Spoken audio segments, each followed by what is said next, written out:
Ad Astra Abyssosk. What can I do for you, traveler? Ah, yes. I've heard that you've already made arrangements with the captain of the Crux Fleet regarding your passage to Inazuma. Is that correct? Now that I think about it, it's been quite some time since I last visited those lands. Unfortunately, I don't have any current intel that would be worth sharing with you. There you are. You're the traveler that Beidou will be taking to Inazuma, right? Oh, is that right? Well, it's an honor to meet you. The fleet is nearly completed reprovisioning. Once the crews have taken a head count, we can get underway. Captain Beidou sent me to come get you. We'll weigh anchor as soon as you're aboard. Seems Beidou is the captain of her word. Of course! There are many things that the captain insists upon. I'm sure you'll see for yourself once you're on board. So you'll be heading off then? I suppose congratulations are in order. Whether the journey before you leads to the heights of the heavens or the depths of the abyss, each step you take is another achievement. Until we meet again, Ad Astra Abyssosk. Oh, it's kinda hard to say goodbye now. We practically see each other every day. Well, if that's how you feel, why not come and find me when you arrive? So there's another Catherine in Inazuma? See, there's no need to get all sappy now. Well, I guess it's time for you to bid farewell to Liyue Harbor. Now that I've delivered my message, I'll be heading back. The ship is currently anchored off of Guyun Stone Forest. Okay, thanks for coming all this way to let us know. Just following orders. I'll see you two aboard the Alcor.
I wonder what's going on up there.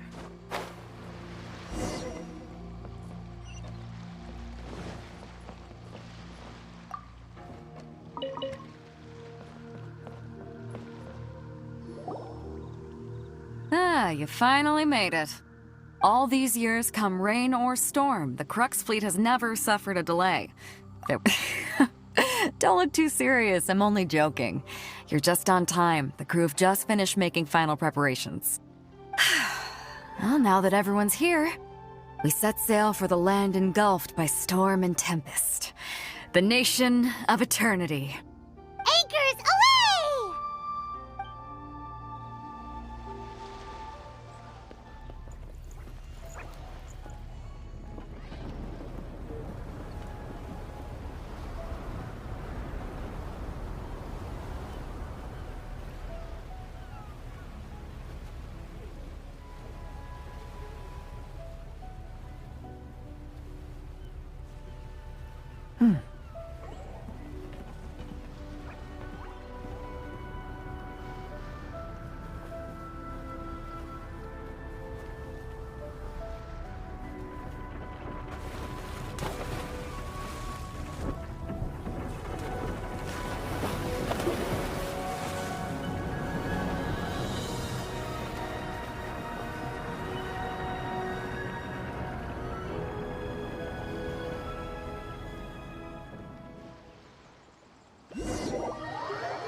Ahoy there.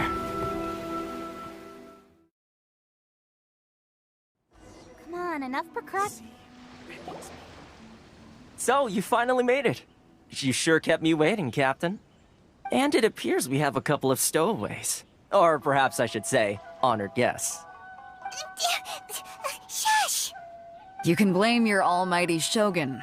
The tempests around Inazuma have been growing all the more fierce lately. Though the fleet was fully up to the challenge, the inclement weather still caused some delay. Now then, let me introduce everyone. This is Toma, a trade partner that I've gotten to know recently. You don't know how long I've been waiting to see you. Toma, these two are... Oh, no need for introductions. Their reputation precedes them. It seems even the stormy seas can't keep rumors of these Outlanders' sterling deeds at bay. Oh, it's sure nice to hear you say that. With any luck, it'll give you a head start here.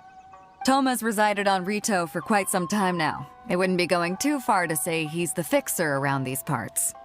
If you run into any problems here, just talk to Toma. But if he tries to pull any moves on you, I'll be sure to deal with him personally the next time I'm around. No need to worry. I'm sure we'll get along just fine. Good. Then if it's all settled, I'll be going. I wouldn't want to be caught with my sails down here. I do have a wanted fugitive on board after all. Oh, right.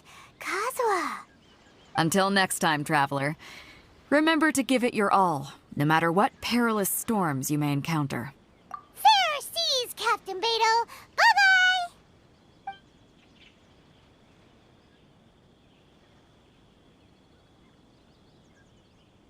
Now then, first things first. We need to go get you registered at the border checkpoint. Paimon thought we were supposed to be keeping things on the down low. Are we just gonna walk into the government's hands? Don't underestimate the reaches of the Sakoku Decree. You wouldn't be able to avoid inspection even if you tried. So we have to play by the rules, even if we're kind of bending them.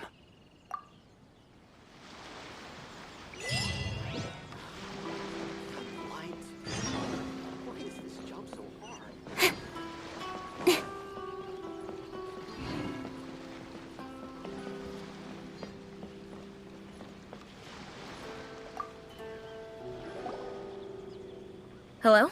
Please state your name, identity, and the purpose of your visit. Oh, except you, Toma. You must be new here.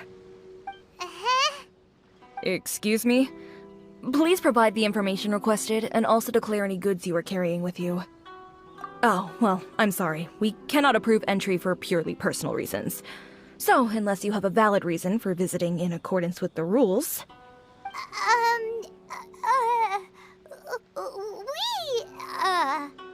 My apologies, but I'll have to ask you to... Here are the entry papers for your kind perusal. What?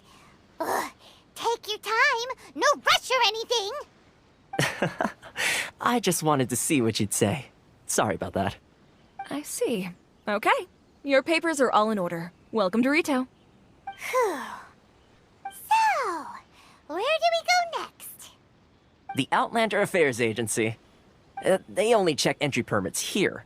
If you want to remain on Rito, there's a process you have to go through with them. Sheesh.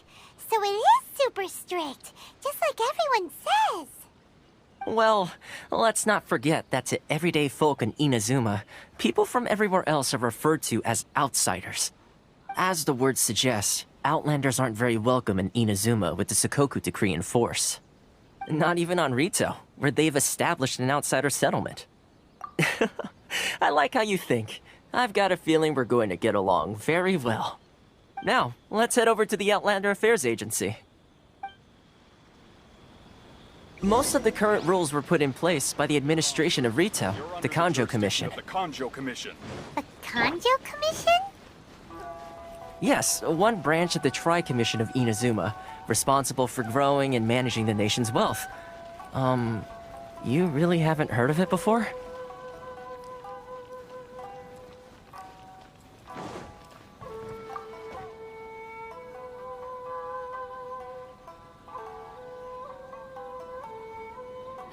You've completed the entry procedures, yes? And now you want to apply for residency? Both of you? Yes, please. Okay, the processing fee will be 2 million mora. 2 million? For a processing fee? Are you serious?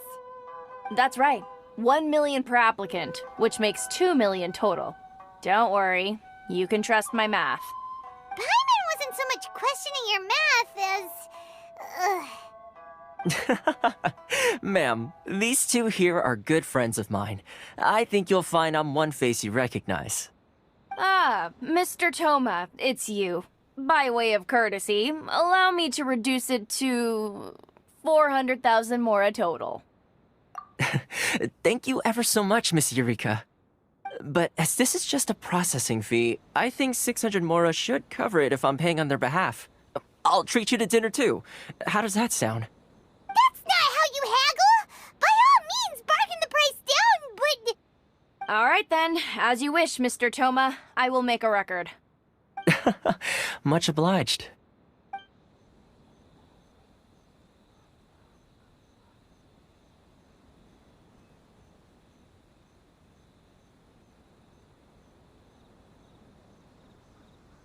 What? She went from 2 million down to 600? There's something seriously wrong with people's sense of finance around here! It's not as mind-boggling as you think. Processing fee is just a figure of speech.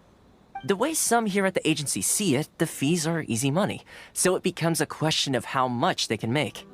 So when the day comes that some poor merchant from overseas with more money than sense gets stuck here and needs to apply for residency... Then they'll milk them for all they're worth! Exactly. It's at times like this that having a local friend really comes in handy. Yes, but when you're an outlander in Inazuma, far from home in this closed nation era, there's very little that can be done about it. The most that overseas merchants can do to look after themselves is stick together. That's how the International Trade Association came about. So it's a trade association built by and for Outlanders? Yep. And as well as advancing commercial interests, the association provides help, support, and structure for Outlanders trying to survive on Rito. Essentially, it's an association devoted to both commercial excellence and survival skills. Sounds like just staying alive is an achievement when you're an Outlander in Inazuma. I see. So this is the real purpose of your trip. Yes, given that you are Outlanders, it's certainly a lofty aspiration. After all, the Raiden Shogun is the most exalted and revered one in all of Inazuma. She is a deity who reigns on high, while all... I was going to say nothing is set in stone when it comes to who you will encounter in this world.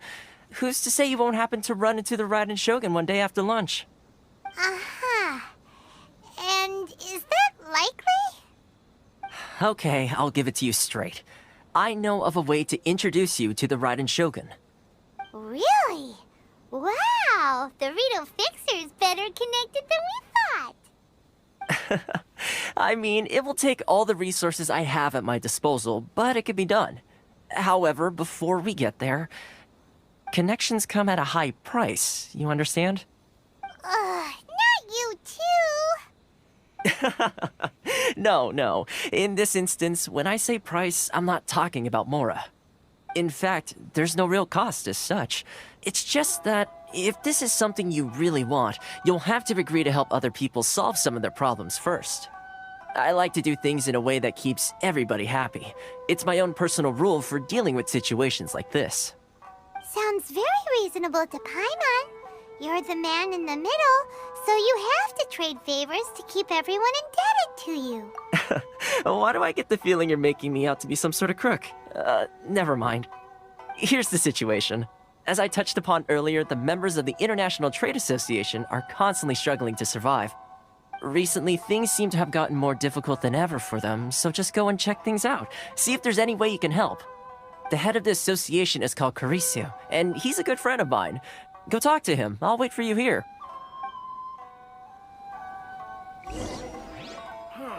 Why in the world can't I use my permit? All for freedom. Should I close? Which one should I choose? It's not like I'll get any customers. Huh? Hello there. You must be seeking refuge with the International Trade Association. The Outlander Affairs Agency took you for all you're worth, I suppose. Good. That's a relief. You need to be careful, or you'll find yourself losing your savings all at once. We heard the association has been having some difficulties lately. Is that true? Yes. Left, right, and center. Obstacles at every turn. But that's nothing new for us. The Sakoku decree certainly makes things difficult for anyone who wants to come here from overseas. But it's not the root cause of our woes. The Sakoku decree might restrict our scope of activity, but in and of itself, it doesn't stop us from being able to enjoy a comfortable existence. No. What's really squeezing us Outlander merchants dry is those Mora grubbers from the Kanjo Commission. Oh, of the 3 commissions, that's the one that oversees everything on retail, isn't it? That's right. They impose astronomical tax rate, unbelievable regulations, and that's not the worst of it. They just issued a new tax decree recently that, for some reason, completely changes the way we pay our taxes. It used to be Mora, but now it's something called Crystal Marrow. Crystal Marrow? What's that? Something that most of us in the association had never heard of before either, until the new decree came along. Eventually, one of the older Liyue merchants recalled that he once shipped a batch of it to Snezhnaya in his youth. So, in order to pay our taxes, we began an arduous search for this Crystal Marrow. But then we found we'd only managed to create a bigger problem for ourselves. The rising demand for Crystal Marrow drove the price higher and higher. Now there's only one vendor who even has it in stock. We can't get a hold of it anywhere else. Isn't that what they call a monopoly? Exactly. So this vendor keeps pushing the price up, and we have no choice but to buy from them because the tax decree forces us to. It's a vicious cycle, the consequence of which is that our taxes will soon exceed our profits. And once... We've tried communicating with the Commission directly, but this is a nation where the cries of a few struggling merchants will never be heard over the ever-present roar of thunder. Fontaine, my dear homeland. I miss you an awful lot at the moment. Sounds awful. They're really bleeding them dry. What do you think we should do?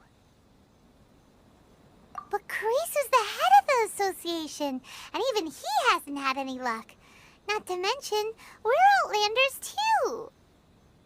Right. And besides, I think this may well be the fate they've ordained for us. Okay. Well, we could try tackling the problem by going to the other party involved. That vendor... I've actually done business with him in the past, but after a point he stopped contacting us. I have no idea where he sources the stuff. Well, it definitely sounds like he's being unfair. How do we find him? We could go talk to him and see if he lets anything slip. Hey, that's a pretty good idea. Since you're not affiliated with the association and you're new to Rito, he may just let his guard down. If I remember correctly, our usual meeting point with him is under a tree by the coast in the residential district. See if you can find him there. Got it! We're on the case!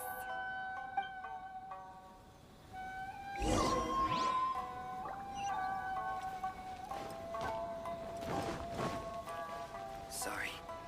I need to think about it.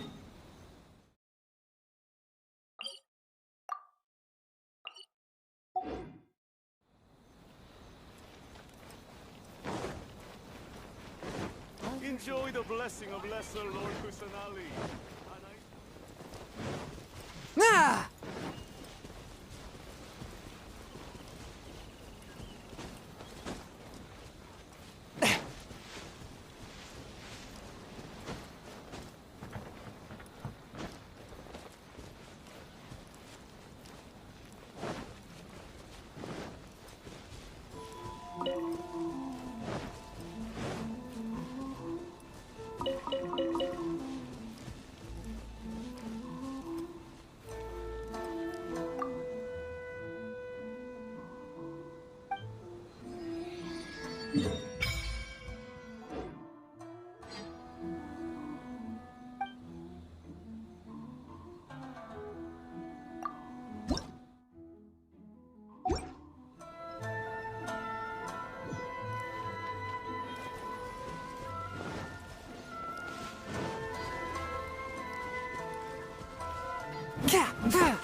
I don't think I recognize you. Are you new arrivals?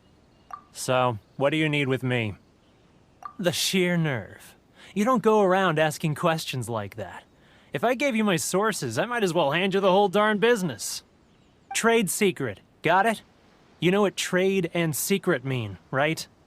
This guy's got a bad attitude. Ha! Are you even buying? Oh, I see what's going on here. Karisu and his associates sent you here to try and plead their case, didn't they? They're wasting their time. The price is non-negotiable, not by a single Mora. Hey, what's your problem? Get out of here, go on. Tell them they're lucky to be buying from me in the first place, and they ought to be more grateful. If it weren't for me, they'd be in seriously hot water. What are we gonna do? There's no talking to this guy. Good idea. Let's check back in with him.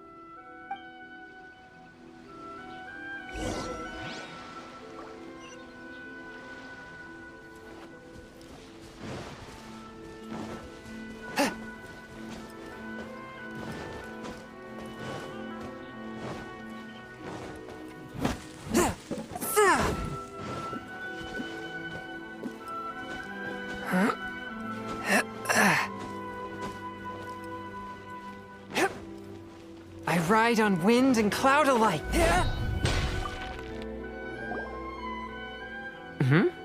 That was quick. You resolved it already?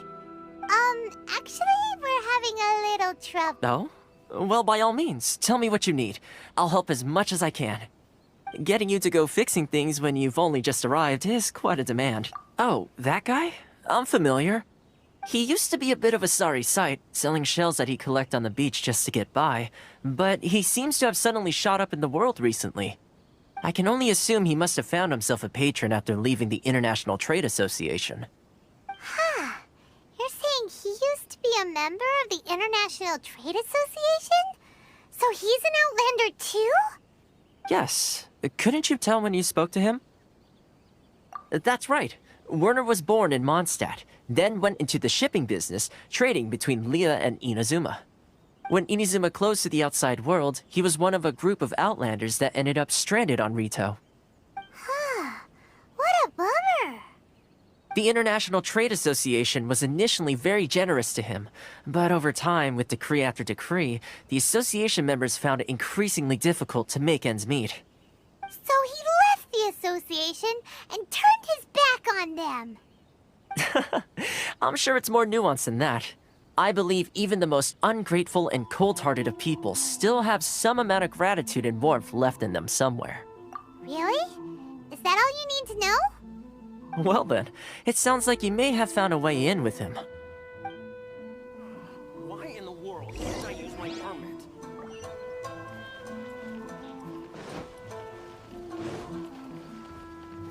Sorry.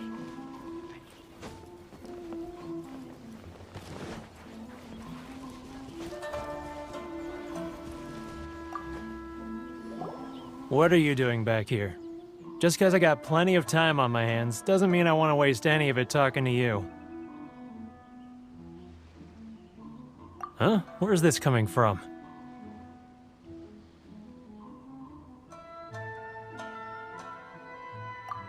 Mondstadt? You were talking about Mondstadt.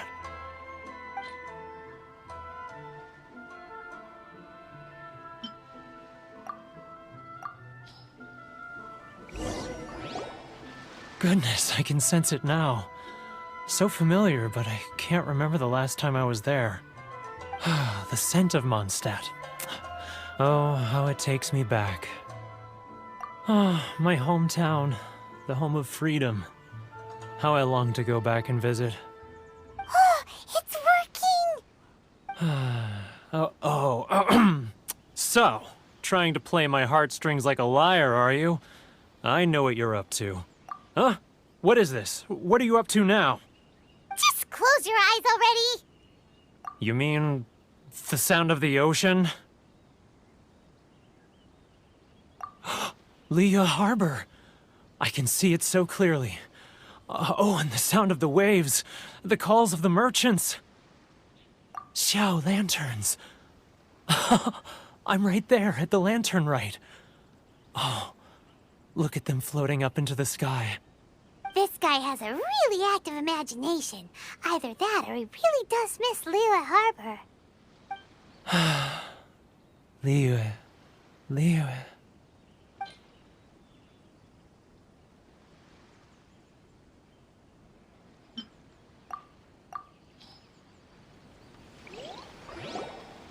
Wait. Stop. That's enough. Don't make me relive it anymore. My poor heart can't take it. You mean the folks from the International Trade Association? And I suppose they are far from home, just like me. Often, I'll sneak down to the shore at night and listen to the sound of the waves.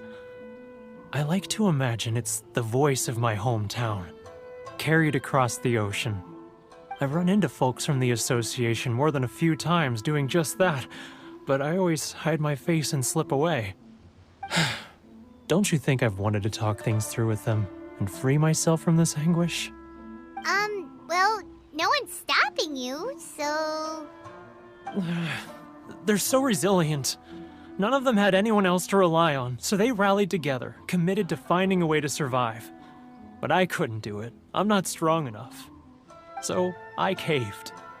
Those people, they'd make the smallest of promises, offer the most measly benefits, and I'd do whatever they asked of me.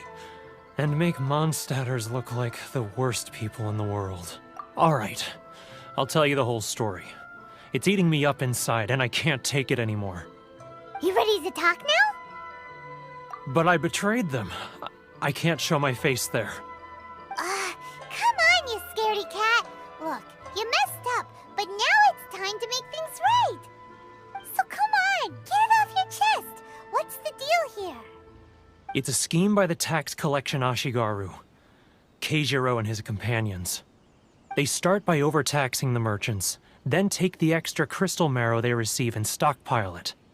Once the merchants run out of places to buy crystal marrow, they get me to sell that extra stock back to the merchants at an extortionate price, with the proceeds going to the tax collection Ashigaru.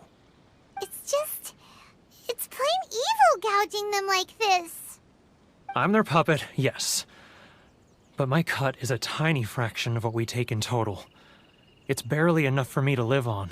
Evidence? You're right. Without conclusive evidence, he will never admit it. Now that I think about it, whenever I report back to him after a sale, he always heads to the same place. It's always made me suspicious. As it happens, I handed some Mora over to him not long ago. I can show you where he went if you want. Really? Well, then there's no time to lose. Let's go.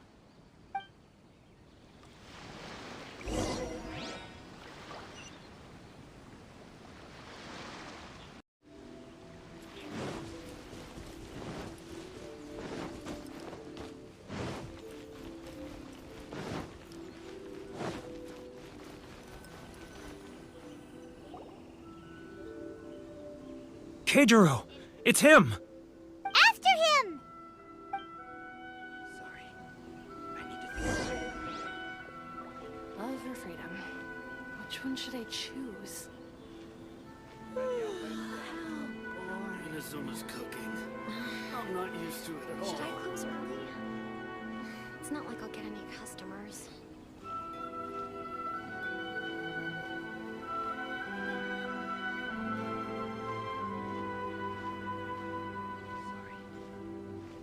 Too close! That's too close! He'll notice us for sure!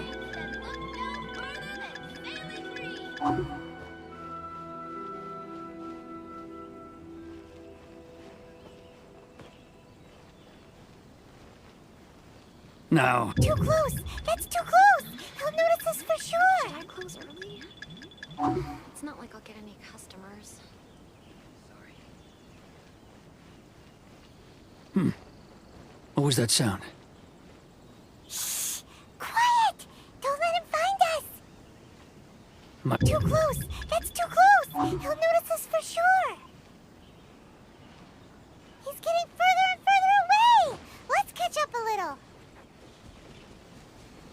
He's getting further and further away! Let's catch up a little!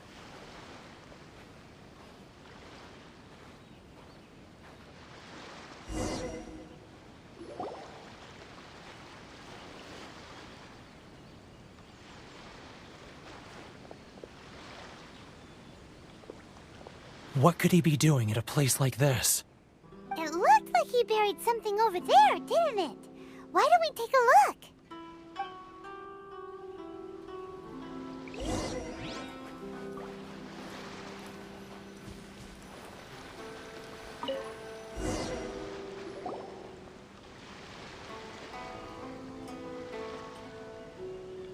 Whoa, it's a ledger.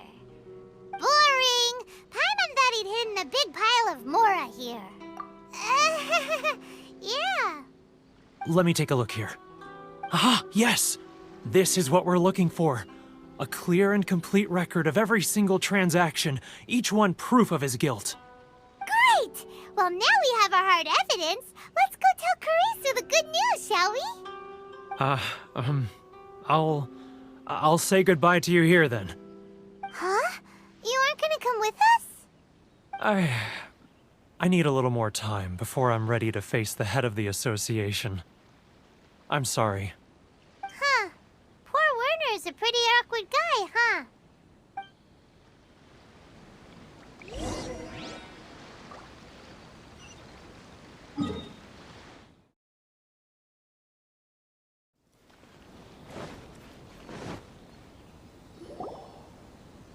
But we really don't have anything left. If this keeps up, our sales will come in at a loss. There'll be nothing left for us to do but starve. You know the decree. The rules are the rules. No discounts, no exceptions, and no excuses. And who are you? Another new member of the association? It just so happens that we found your little ledger, so now we're here to tell everyone all about how you embezzled crystal marrow to sell it right back to the taxpayers. Huh? Is this true? You've been swindling us! Well, you see, the taxes, Let me take a look at the ledger.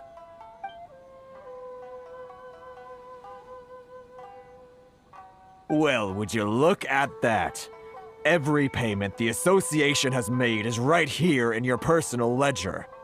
So, Mr. Keijiro, it seems you have some explaining to do. How shall we settle this, So you think you can use this against me, do you? It's quite obvious that I'm merely trying to earn a modest living for myself, like anyone else.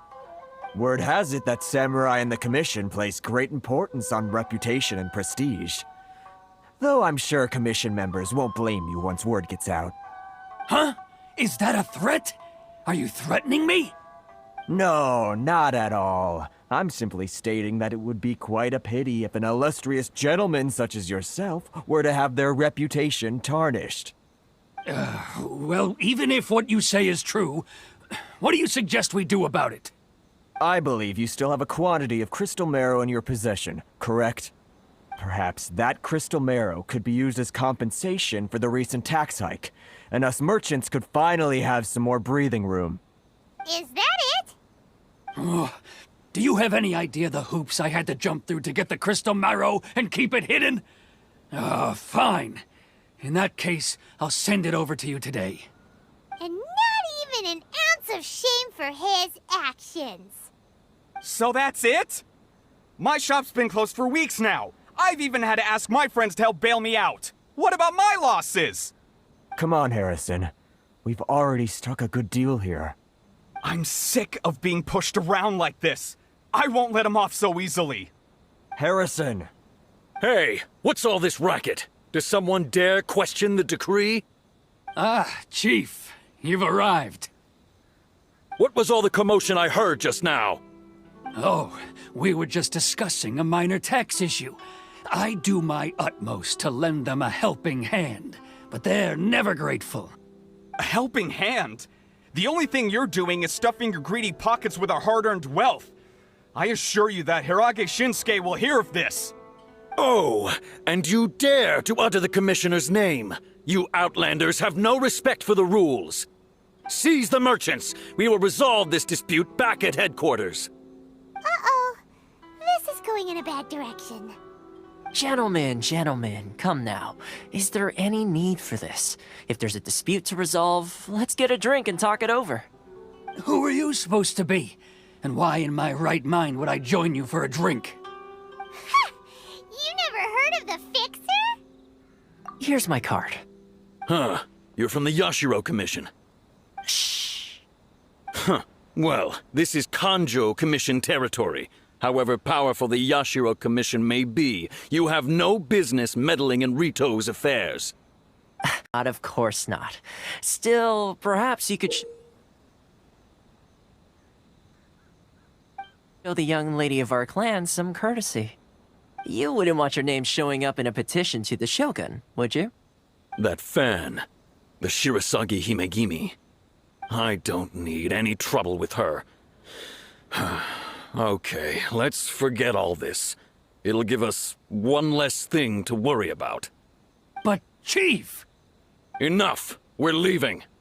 Let's get dinner one day soon, gentlemen. My treat, I insist.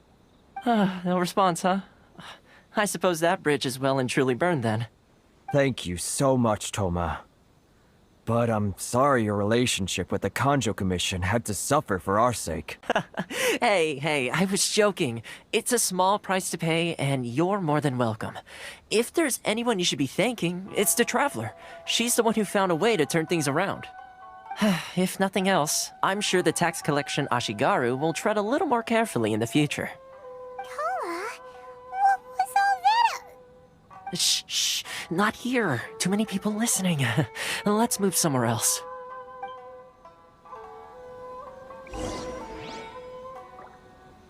Enjoy the blessing of Lesser Lord Kusanali.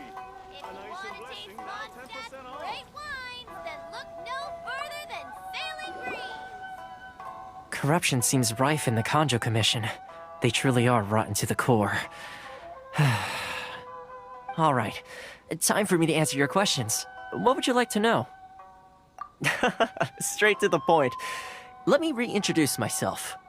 I belong to the Kamisato clan of the Yashiro Commission on Narukami Island. I'm an attendant of the Shirasagi Himegimi. You've been keeping your true identity a secret from us this whole time? So, the Yashiro Commission. Guessing that's another branch of the Tri-Commission? Correct. The Kamisato clan is the head of the Yashiro Commission, who manage ceremonial and cultural affairs. I'd go into more detail on what exactly that covers, but I'm not even sure myself. I'm just someone who was fortunate enough to be taken in by the Kamisato clan. My role is to take care of the daughter of the clan, Kamisato Ayaka, also known as the Shirasagi Himegimi. Seems like she must be super famous in Inazuma, given the reaction of those guys just now. Oh, most definitely. She's graceful, dignified, and kind-hearted, too. The people of Inazuma quite adore Miss Kamisato. Her fame even somewhat eclipses that of her older brother, Kamisato Ayato, despite the fact that he's the current head of the clan. I suppose those who treat others with compassion earn themselves the same treatment in return. Miss Kamisato's situation certainly seems to attest to that. Take me, for example. I'm just an attendant, and yet she treats me as an equal, as she would a friend. You're asking the right questions, and to be honest, I don't want to keep you in the dark any more than is necessary. Firstly, you should know that being a fixer is not something you can fake. I spent the better part of a month tirelessly building up a network of relationships on the island, and I got to know Captain Beto during that time too. Still pretty good going for just a month's work. Well, maybe I have a slight knack for schmoozery. But the main thing was, I had to make sure I'd be in time to receive you when you arrived. Inazuma may have closed off to the outside world, but that hasn't stopped a lot of people from hearing about your feats in Mondstadt and Liyue. So, when Miss Kamisato heard of your intention to come to Inazuma, she began looking forward to your arrival with great anticipation. She's excited to find out whether the rumors are true. That is, that you have what it takes to change the tide of the times. Change the tide of the times? In the test I gave you earlier, although there were a few hiccups at the end, it was you who found the way to turn the situation around. Navigating powerful people, using their character flaws to your advantage. It's just what Miss Kamisato had hoped to see. With your help, even the Vision Hunt decree... That's an unexpected development. Perhaps our sources were misleading. Yes, of course. I completely understand, and as agreed, I shall help set that up for you. Toma sure didn't put up much of a fight. Well, my work on Rito is done. So I suppose this is goodbye for now. Oh, one more thing. This invitation letter is for you. When you get to Narukami Island, you can find me at the Komori Tea House, as per the letter. Good luck with everything. See you soon.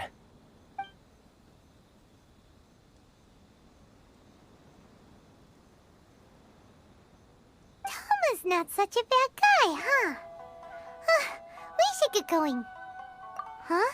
What's up? Oh, right!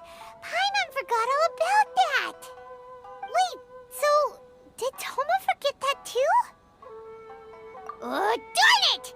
No wonder he was so matter-of-fact about the whole thing!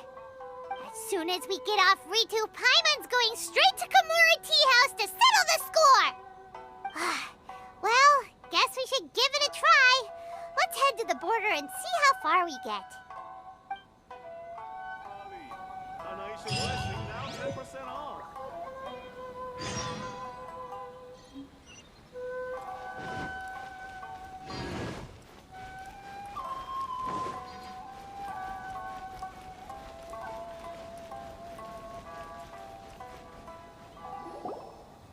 Stop there!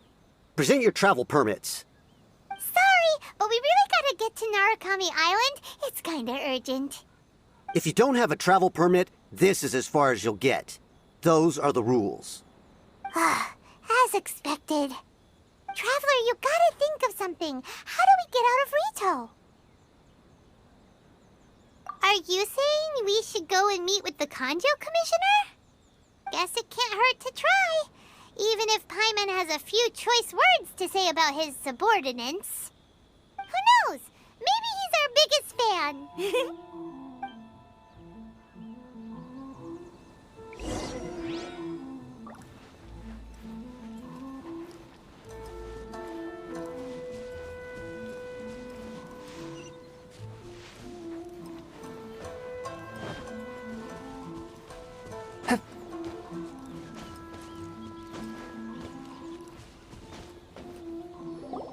Halt! This is the Kanjo Commissioner's office. No trespassers.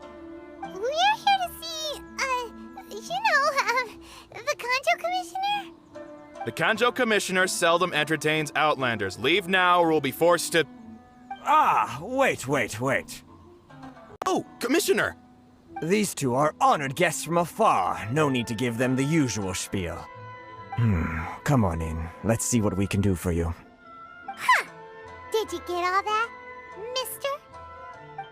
My sincere apologies.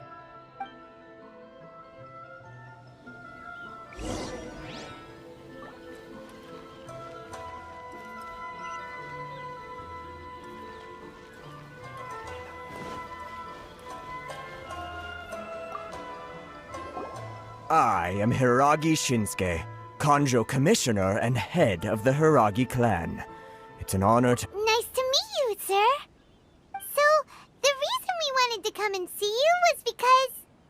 All right, all in good time. Two travelers renowned far and wide have shown up to see me, and I should very much like to make their acquaintance. Let's not limit this to business only.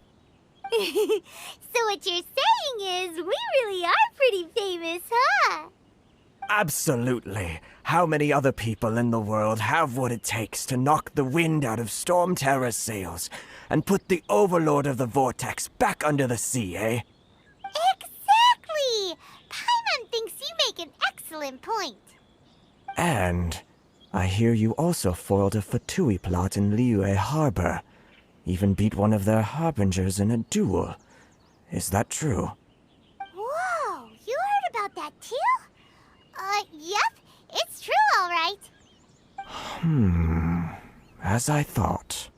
Something wrong? No. I'm simply awestruck by you both is all. Rito is greatly honored to have you visit us. One other thing I heard about you is your great zeal for helping other people. This makes me wonder whether you might be so kind as to render your assistance to the Conjo Commission. Oh, sure, no problem. Whatever you need, right? Excellent. Well then, you must know the Qingxin. A flower grows on the mountaintops of Liyue. Yep, we've picked a few of those before. So, you want us to go back to Liyue? Yes, bring me 300 Qingxin, would you? Freshly picked, I mean. Did Paimon hear that wrong?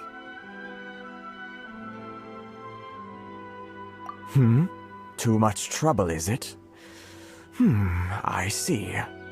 Then how about this? We have a few items that need delivering. Perhaps you can help with that? That sounds much more like it. 709 letters to be precise. Hey, what gives? How come you don't have people to do that already? Terribly sorry. We're just a little short on people lately. What sort of an explanation is that? Traveler, what are we going to do? Should we really help this guy? That's the spirit. Don't keep me waiting too long now. You're seriously considering taking this job? The terms are ridiculous!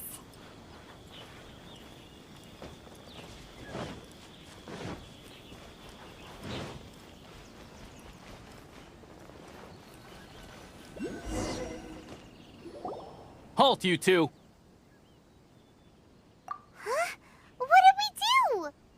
Miss Hiragi has a letter for you. She insists that you read it immediately. A letter? Quick! Let Paimon see! So this means she wants you to secretly meet her at night? But you didn't seem surprised at all by this. What's going on? Huh? Have you been up to something behind Paimon's back? Let's ask her tonight and see what she has to say.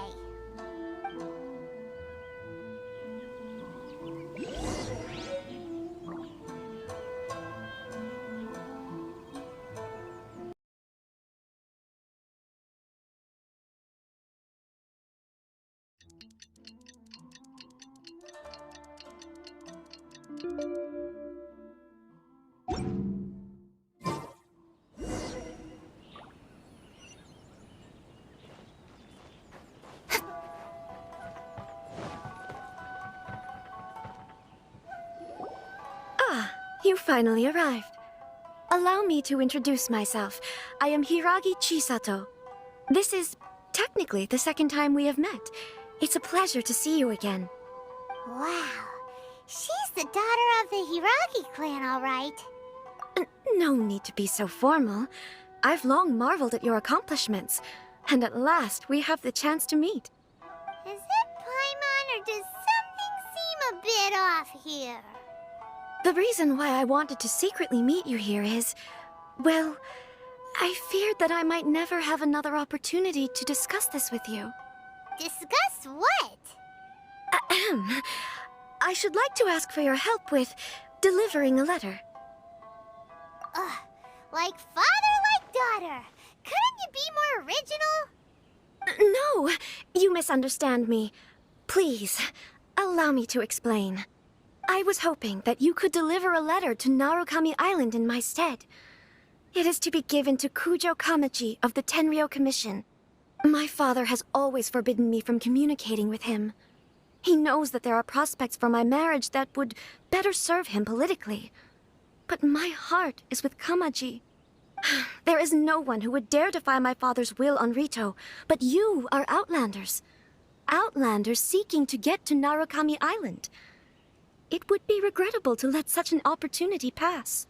Oh, Paimon gets the whole picture now. Of course, in doing so, I will also do everything in my power to help you leave Rito. That is my promise.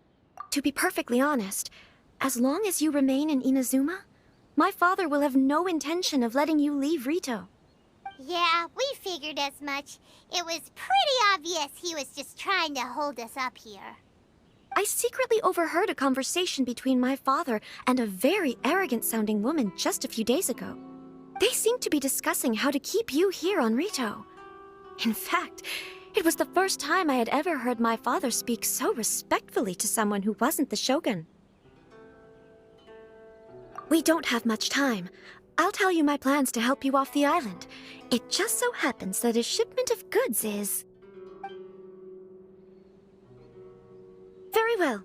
I'll be waiting for you at the border. I'm counting on you to deliver my letter.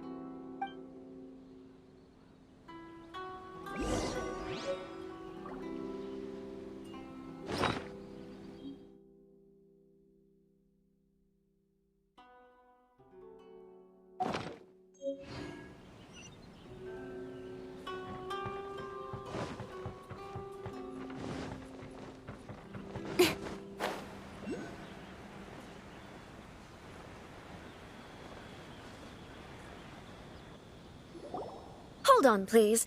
These goods are being sent to Watatsumi Island?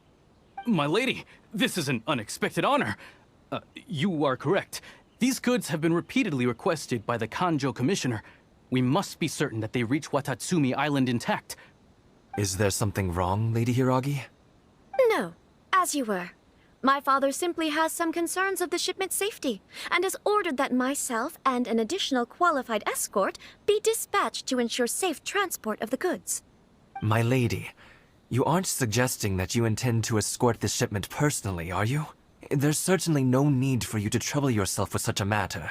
And as for this qualified escort... Please, do not cause us any further delay. If memory serves me right, my father has already asserted that this shipment must arrive on time.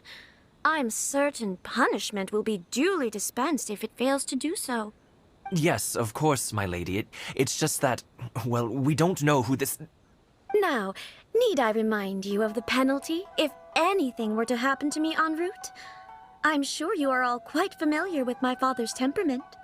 Do you really presume that you can fully guarantee my safety on your own? Boy, Chisato can talk the talk. They don't stand a chance. Yes, my lady. Very well then. It's an honor to have you accompanying us. Your safety is our highest priority.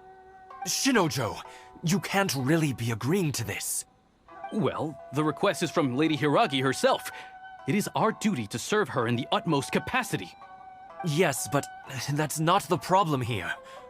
Well then, if we're through here, I suggest we set off at once. Dawdling will only allow potential thieves more time to prepare, no? Yes, my lady. You heard her. There's no time to lose.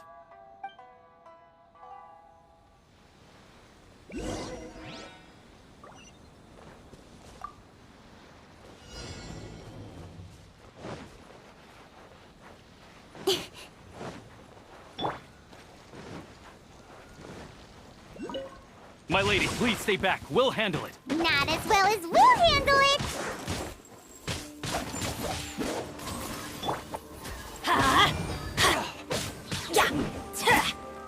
Tingle? Let's light it up! Didn't see that. Adventure. I got careless. But how? Have a little taste.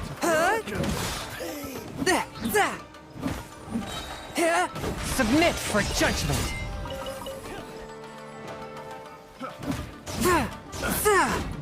One with my blade.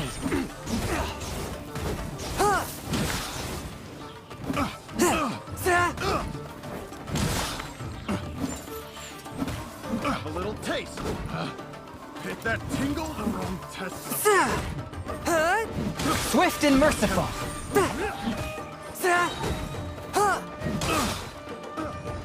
From whence you came.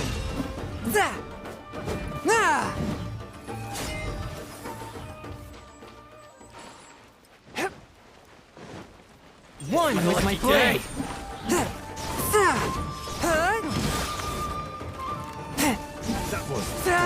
Monster sighted! Prepare to counterattack! Protect Lady Hiraki at all costs. We'll take care of this. Stay with Chisato. Spirit blade. Attack!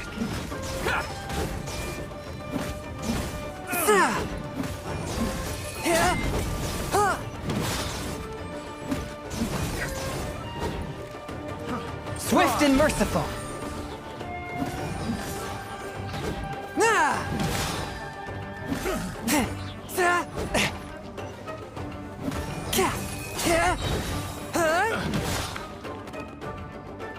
Have a little taste. Picked the wrong test subject. Let's light it up! Off we go!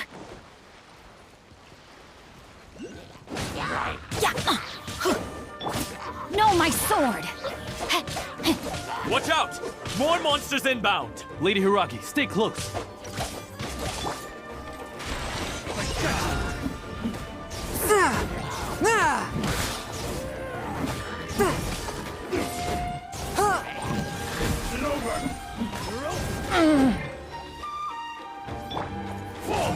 I'm going in! Nowhere to hide.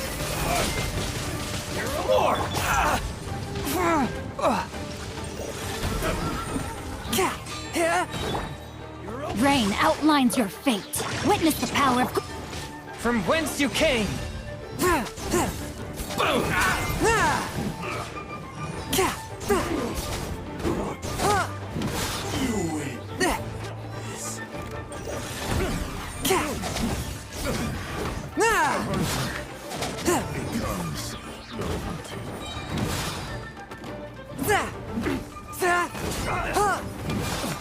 Submit for judgment.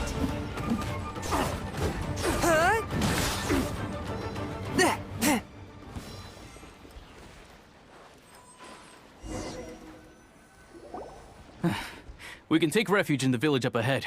How are you faring, my lady? I'm perfectly all right. You may stop here. The road to Narukami Island is just over there.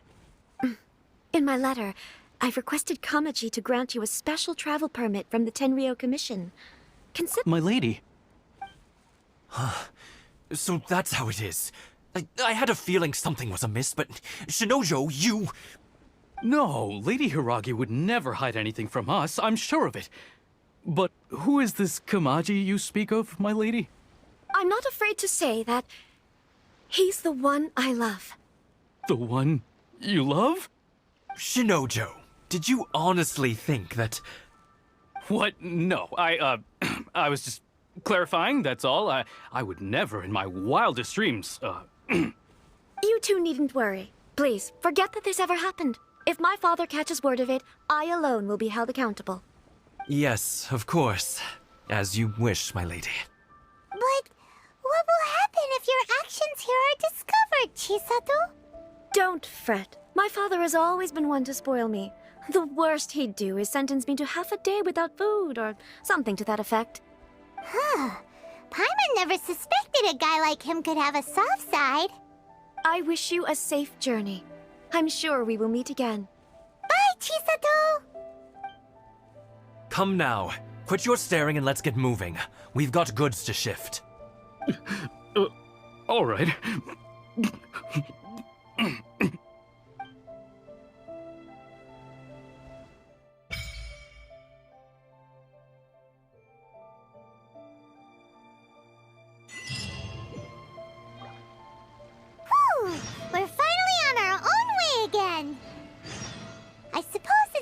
find Toma.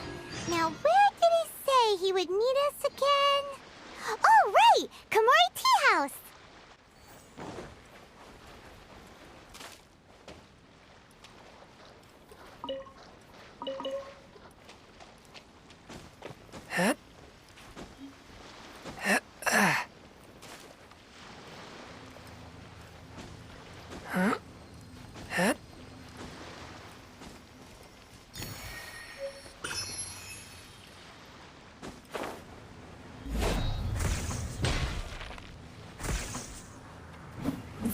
A touch of frost.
Leave the future for future generations to worry about.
According to the letter, this should be the place.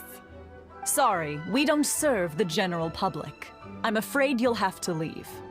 Wait! We're not the general public. Well then, you must be a couple of wandering outlanders that snuck into the nation, judging by your attire. Are our clothes really so... what Paimon means to say is... The Yashiro Commission's seal. This must be from Mr. Toma. It seems there's more to you than meets the eye. In which case, welcome to the Komore Tea House, a safe haven for the Yashiro Commission. Well, that sounds more like it.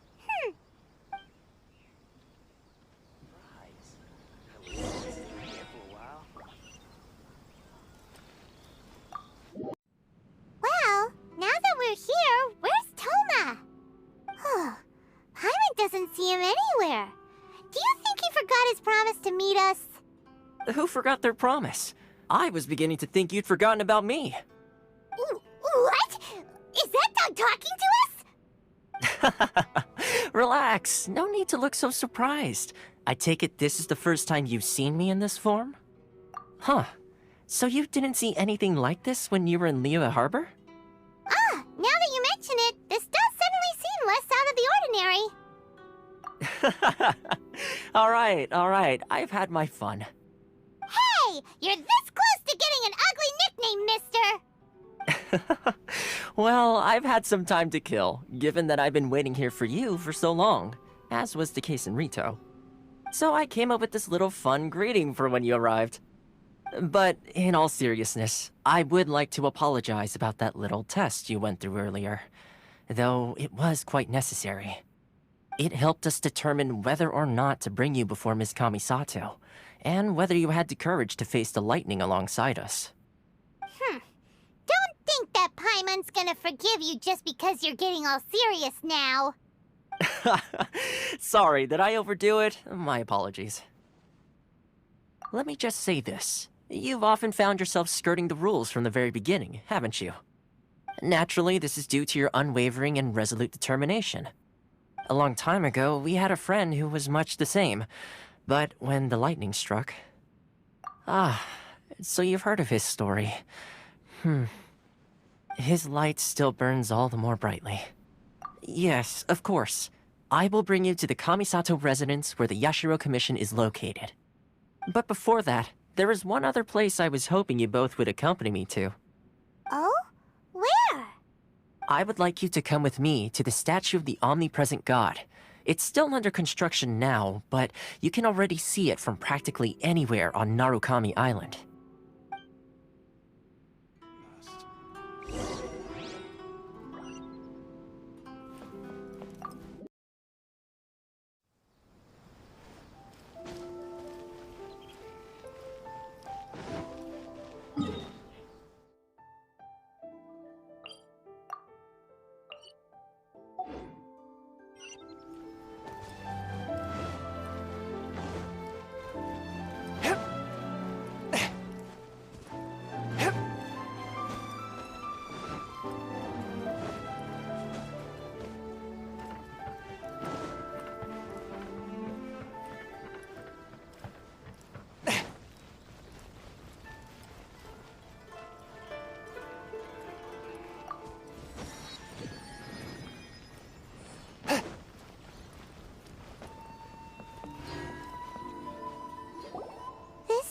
Sure feels gloomy. People probably don't come here often, do they? Huh? Are Paimon's eyes playing tricks? Or are there things embedded in the statue? Visions. Visions? You mean all the visions that are collected from the Vision Hunt decree are put into this statue? So you've already heard of the Vision Hunt decree. Before I try to explain, I should perhaps remind you first that Mondstadt is the city of freedom, and Liyue is the city of contracts. As for Inazuma, it's known as the Nation of Eternity. The Raiden Shogun is both the nation's most powerful ruler and its deity. The Eternity in question is her endless and unchanging will to rule over Inazuma. As such, she relies on the Tri-Commission to regulate the nation's affairs and the Sakoku Decree to limit the people's movement. The Shogun wishes to keep Inazuma in stasis, allowing the stream of time to flow from one end to the other without disturbing it for all time. Seems like every god has their own will. Of course, this is my own limited understanding. As for the reason behind the recent Vision Hunt decree, perhaps the Shogun believes that visions grant people the power to change, and that her eternity doesn't allow for such instability to exist. Whatever the case, the fact is that the Raiden Shogun has dispatched the Tenryou Commission to scour the nation for visions, embedding each one in this statue. And this statue of the omnipresent god can be seen as Inazuma's symbol of eternity. But if that's the case, wouldn't you say that the Raiden Shogun is being, I don't know, selfish? Only outlanders such as yourselves would ever dare speak out so directly against the Raiden Shogun. And yet, I agree. The Vision Hunt decree is something that simply should not exist. And Miss Kamisato has been committed to fighting it since the day it was announced.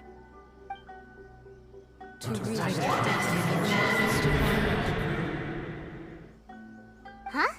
Hey, are you okay? You sound? What sound? I didn't hear anything. Did something happen? Yeah, you touched the statue, and then what? Aspirations? That would seem to confirm the saying. Have you heard it before? That when a person's ambition reaches a certain strength, the gods look upon them with favor. That is where visions come from. In other words, a person's vision represents their ambition. So if what you just said is true, then the ambitions of these people are stronger than I imagined. All right, time for the next stop on our tour of Narukami Island, the Kamisato residence. Finally!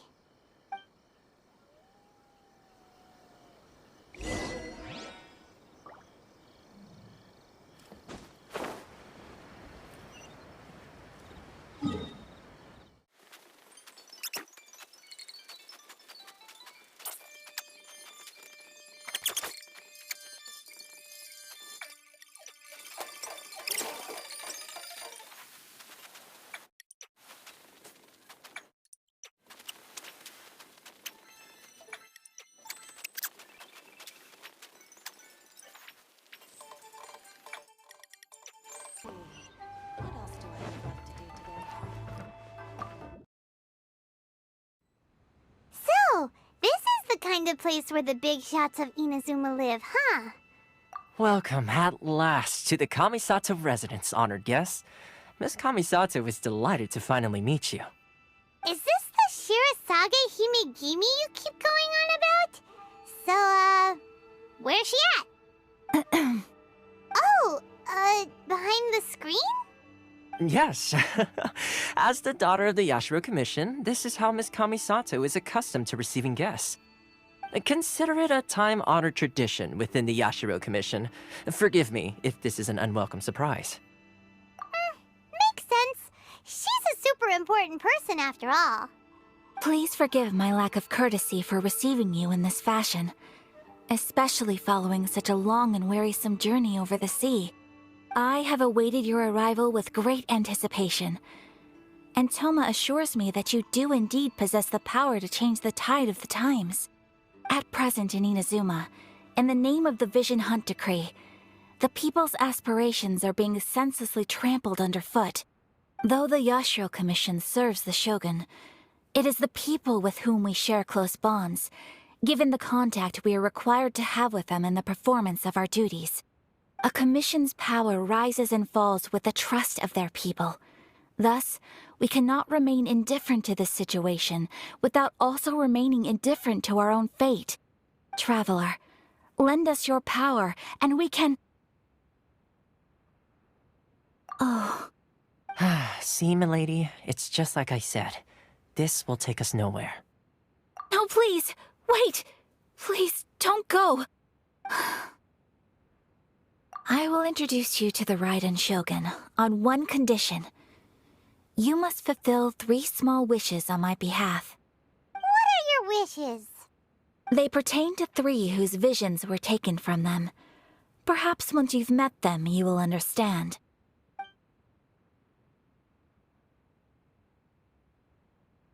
A warrior who guards a village, a former samurai who helped carry out the Vision Hunt Decree, and a swordmaster determined to become the best in the world. Does Paimon get that right? Correct. Please do all you can to help them. I will await your return here. Then you have my gratitude. I'm sure you'll do great.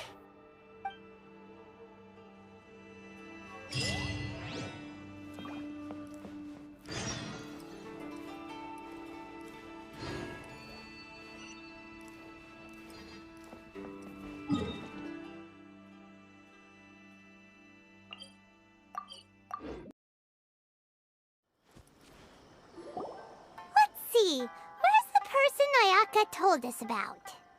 Why are you doing this? Why leave all of a sudden, after all these years? Precisely. It's much too sudden. We've had no time to prepare. The children are desperate for you to take them out to play.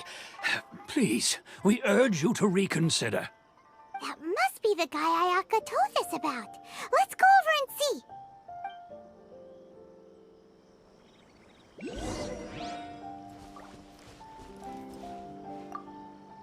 Ah, you must also be here to try and convince Tejima to stay. Tejima has protected this place ever since he arrived here 30 years ago. Keeping out the treasure hoarders, fending off any monsters that draw near, resolving quarrels between the villagers. He has put an enormous amount of work into looking after this place, and we all think the world of him. But now, all of a sudden, he says he plans to leave us. We can't help but wonder, was it something we did? We will gladly apologize if that's the case. All we want is for him to stay.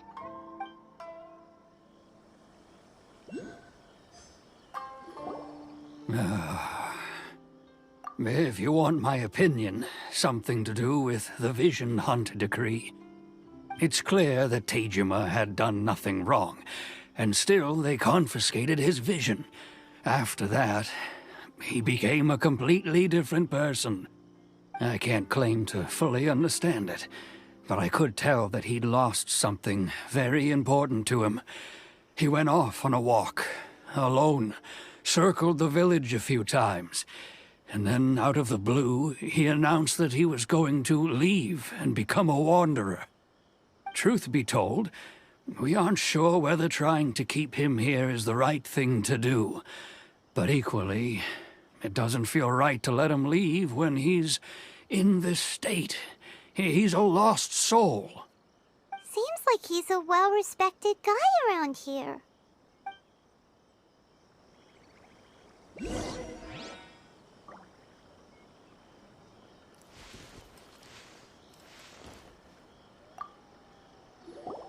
You must be Tejima.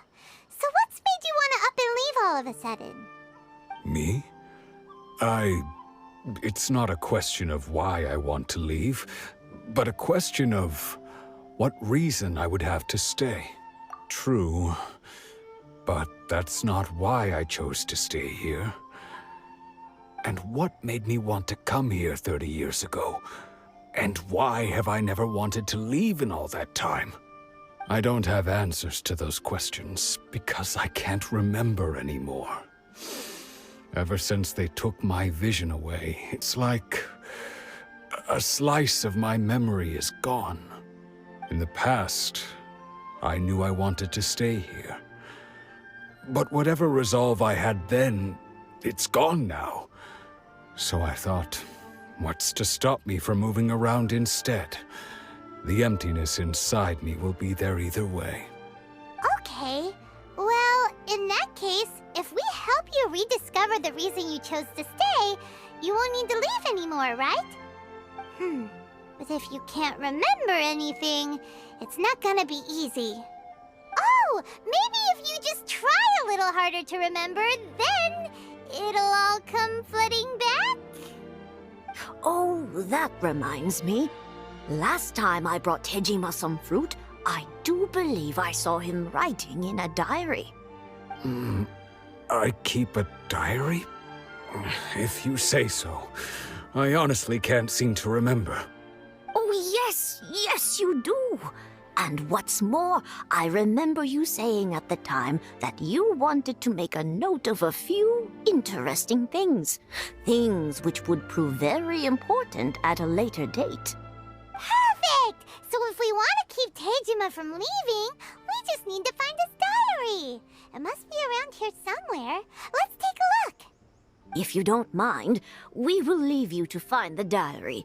We should head back to the village to inform the others of Tejima's situation.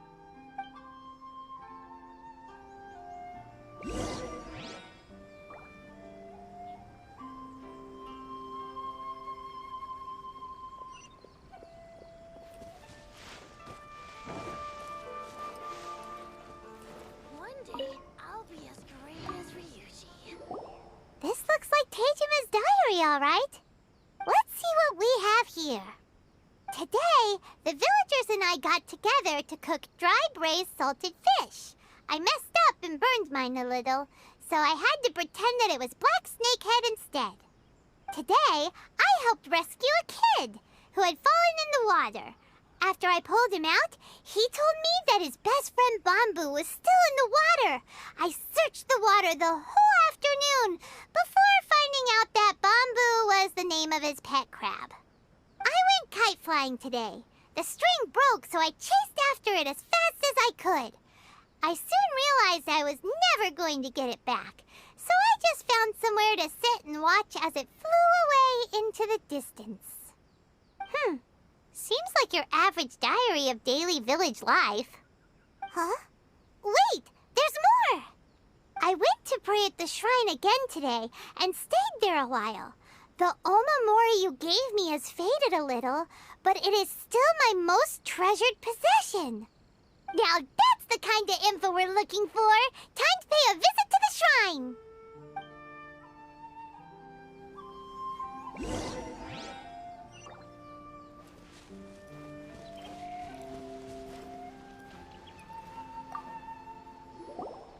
So this is the omamori Tejima wrote about.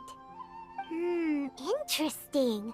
Looking at the color and the design, Paimon would have thought it belonged to a child. But anyway, if he had this with him all the time, there's a chance some of his elemental energy remained on it. Do you think that it might come in handy?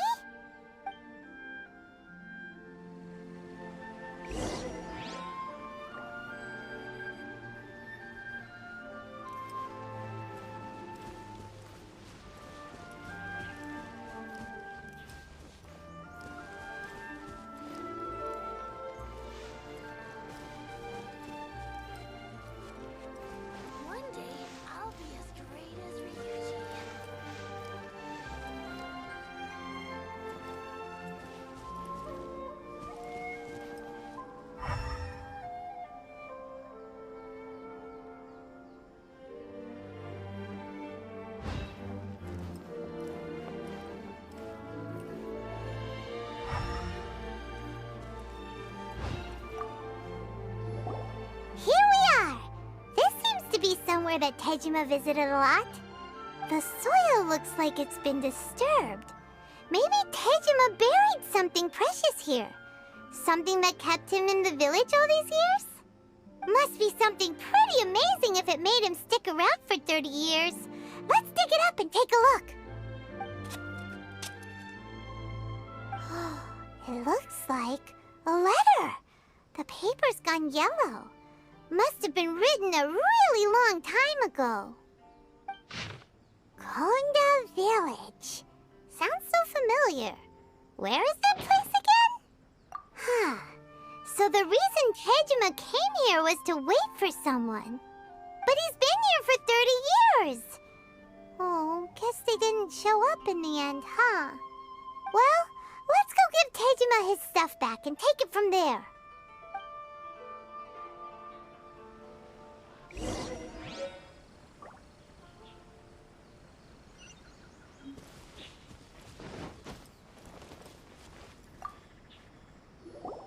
Well, I'll be. That's certainly my handwriting. And I guess the omamori and letter belong to me too. But I have no memory of anything that's written in this diary.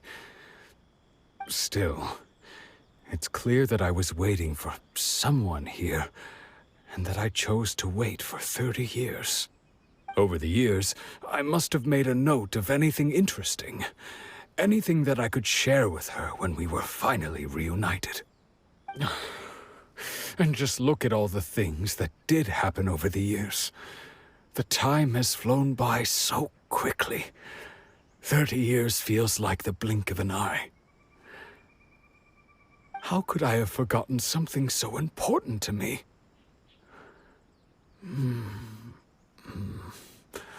Now that I think about it, when my vision was taken from me, it felt like I'd suddenly been hollowed out.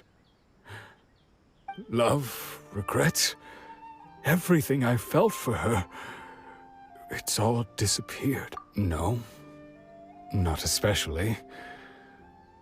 After all, I've forgotten who she was, Her face, her voice, the things we experienced together. I barely recall any of it. It's as if she'd never been in my life to begin with. As if all these years have been nothing but a hazy dream. I think maybe not. If this is something I waited most of my life for, I suppose I should carry on waiting. Although, what if she were to turn up eventually, only to find I didn't remember so much as her name? Wouldn't that be upsetting for her? When I think about it like that, I do feel a slight tinge of sadness in my heart. How curious. Why am I thinking like this when I don't even remember who she is? It's just like that feeling of emptiness, the feeling that something is missing. Thank you both for helping me reconnect with my reason for staying here.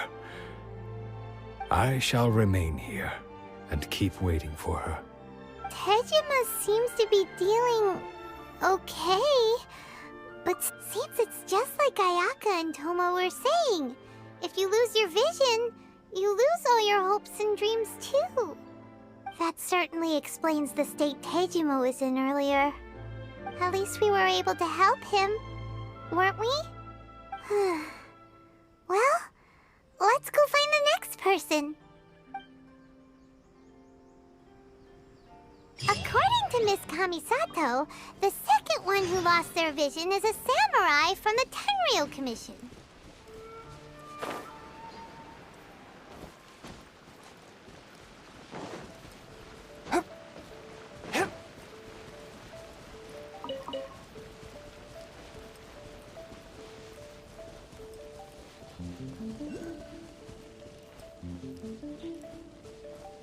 Yeah!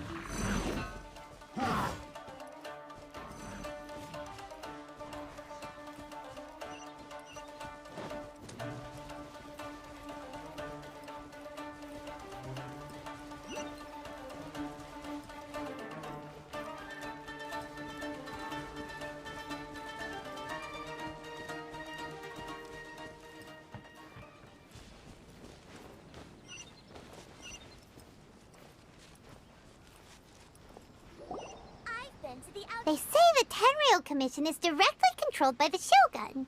They're the ones responsible for maintaining law and order in Inazuma, the ones actually enforcing the Vision Hunt decree. But why would they take action against one of their own? Paimon doesn't get it. Huh? There seems to be some commotion over there. Let's go see what's happening. I'll ask one more time. Do you intend to withhold this month's emergency provisions? The entire clan is counting on that food. We demand an explanation. How many times do I have to say it? I don't know anything about emergency provisions. You dare deceive us? Those provisions are essential. Do you understand? Not some goods to be pocketed by greedy samurai. You samurai think you can just do whatever you please? The Tenryou Commission will hear of this. Oh, huh? And who are you? One of Kurosawa's gang, no doubt. What? We just happened to be passing by. We heard the commotion and came to see what the matter was. I see. You seem to have come just at the right time. Perhaps you can help us settle this matter. This is Kurosawa. He's a samurai and a member of the Shogun's army. They issue emergency provisions to the area, and he's the one responsible for distribution. In the past, we'd simply ask him for provisions and everything would be delivered. Now, he suddenly refuses to give us anything. He's keeping the provisions for himself, I just know it. We'll starve without them. No one seems to care about us. We used to think Kurosawa was a kind man, but he's shown his true colors. He's the same as all the other samurai. It's no wonder all the visions have been confiscated. The Raiden Shogun doesn't need people like him helping her rule the nation. This must be one of the people Ayaka asked us to help. But why would she ever want us to help someone like him? Maybe we should talk to Kurosawa and see what he has to say.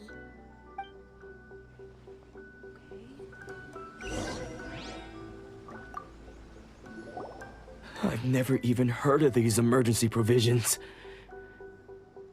I don't know whether it's rumors or whether they're trying to blackmail me. But either way, it's ridiculous.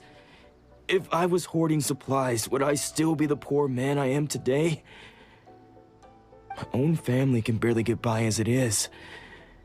Now, if you'll excuse me, I've got other matters to attend to. And that's the first bit of truth I've heard all day. The Shogun's army told me that I was unworthy of my vision. And they said I was slacking off in my work. Apparently, I'd even disappointed the Raiden Shogun. And that's why they confiscated my vision. Well, that's strange. You were helping enforce the Vision Hunt decree.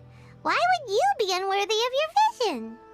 To be perfectly honest, I don't seem to remember the details. All I know is that I would perform certain things every month. But I don't recall what they were. And it's not just that. I have this unsettling feeling, like someone owes me something. Does it have to do with the missing emergency provisions? I didn't take any. Like I said, if I was taking them for myself, I wouldn't be going through such hard times right now. To top it all off, my house was just raided by treasure hoarders, which is why I came here in the first place.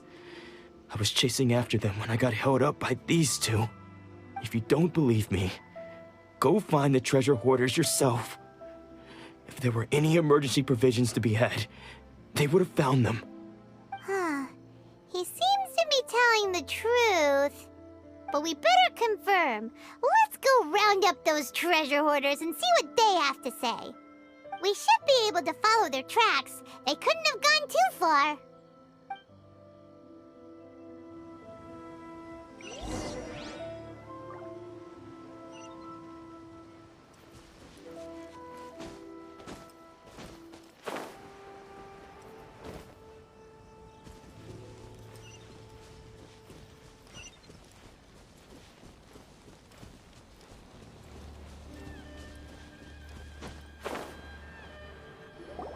We really outdid ourselves this time. All those samurai houses packed with goods. We really hit the jackpot. I mean, besides that one house. You haven't seen anything yet. There'll be a lot more where this came from. Today's just the beginning. I'll be leading you all on an epic journey of pillage and plunder that will go down in hoarder history. You demand, boss!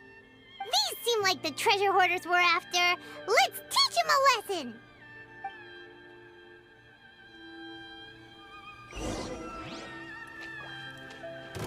Spirit Blade! Attack! Teamwork is dreamwork!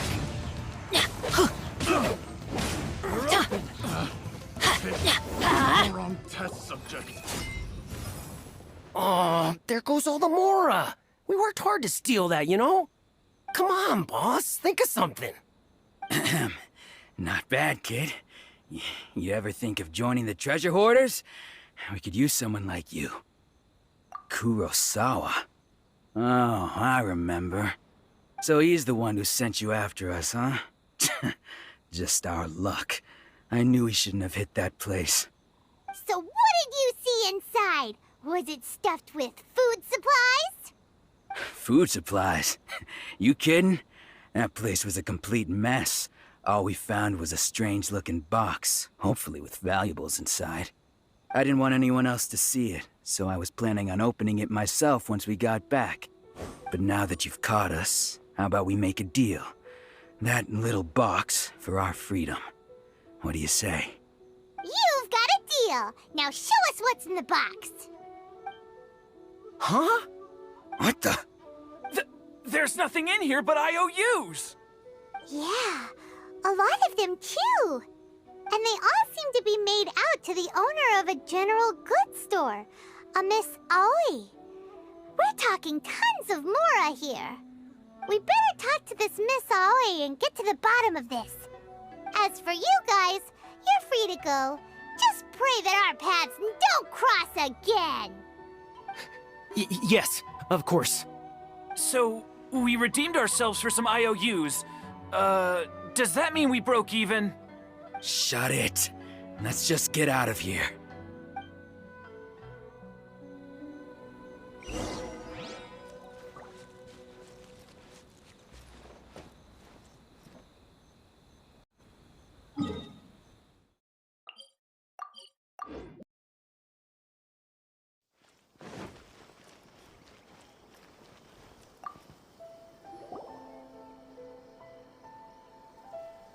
Welcome to Tsukumomono Groceries. We've got everything you need. Can I help you find something? Or perhaps there's something you want to inquire about? Ah, so you're friends of Kurosawa, I take it. Perhaps you're here to pay off his debts. Whoa, whoa! Let's not get ahead of ourselves. We're just here to learn where they all came from. How did Kurosawa end up owing you so much money? Did he buy anything super expensive here? Let me think. Kurosawa would come regularly to purchase large quantities of foodstuffs. He'd always put the payment on his own account. However, the price of provisions began to skyrocket recently, and his salary was no longer enough to cover the cost. So, he started writing out IOUs to cover whatever he couldn't afford of the usual amount. So that's how he was getting those emergency provisions. But why did he have to purchase a usual amount? If the prices increased, couldn't he just buy less? Well, if you think about it, the citizens receiving the emergency provisions must have been carefully calculating how much they needed to sustain them each time. Kurosawa thought that it would be quite the disappointment for them if they found they didn't have enough, especially after such long and careful planning. So he deemed it necessary to take on the debt rather than let the people down. Wow. Kurosawa was purchasing all the emergency provisions at his own expense. And no one ever appreciated what he did. They just complained and held him accountable.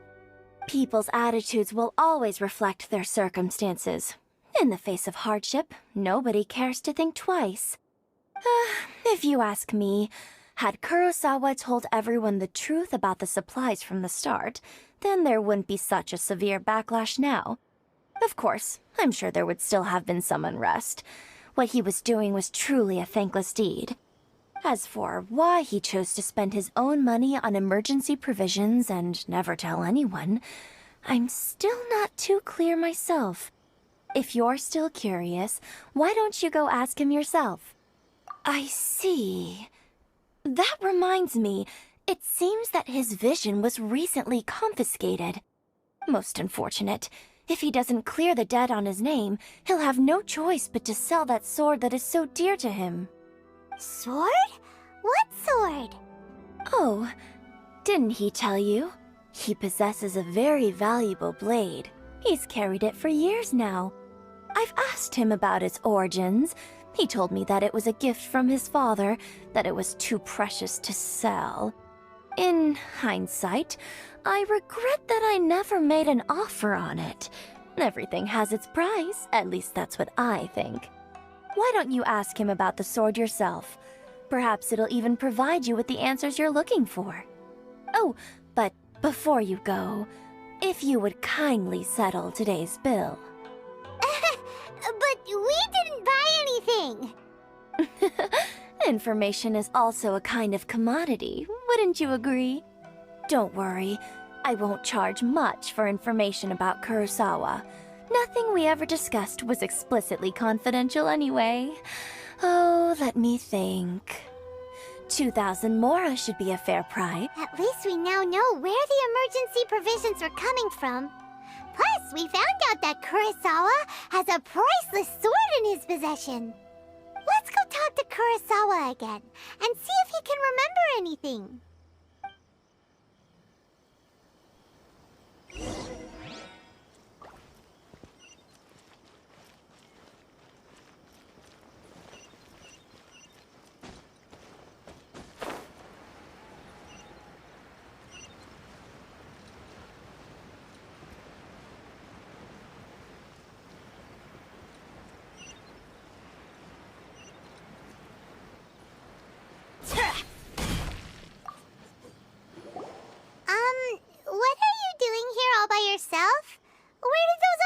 ago?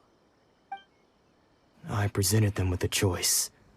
Either they left or I drew my sword. They left. It turned out to be a real time saver, actually. Perhaps I should start using it more often.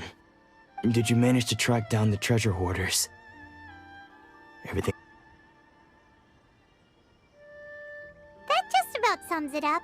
It turns out that you really were distributing emergency provisions, but they were all purchased at your own expense. Strange. Is that really the kind of person I was? I don't really have any such recollection. Even after all you've told me, I still don't remember anything. Why was I purchasing emergency provisions for everyone? And why would I put myself in such a difficult situation?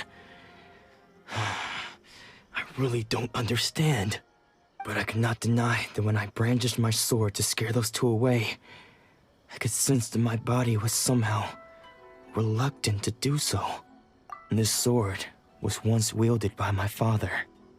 I remember once when I was young, I wanted to sneak out with the blade and show it off to the kids next door. My father ended up catching me in the act and scolded me severely. What did he say? I can't seem to remember that either. It would seem that I forgot many important things when my vision was taken from me. So many memories gone. Forever. No matter how hard I try to remember, all I can remember now is my father telling me that this blade bore his life's creed. Before he passed away, he placed the sword in my hands and said to me, "With this sword, you should..." Hey, if you look carefully, there seems to be some words engraved on the hilt. Can you recognize the words? Virtue and justice? Somehow those two words seem to explain everything now.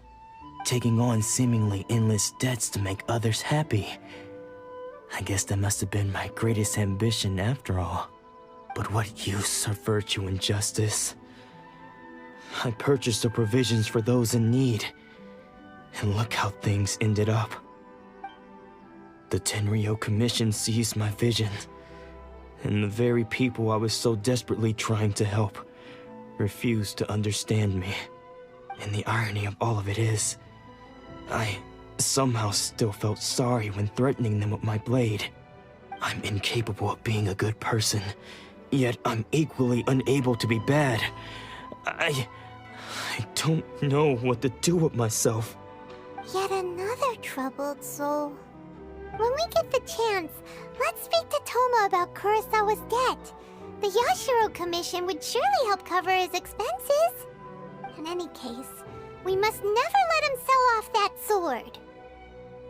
Yeah, seems like losing all ambition is a terrible experience. Fortunately for us, you don't have a vision. Let's go find the next poor soul.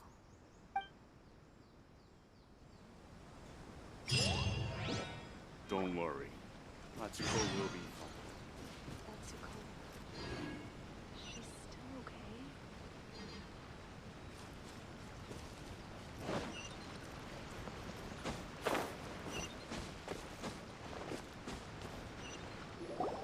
The third person who had their vision taken is supposed to be a famous sword master around these parts.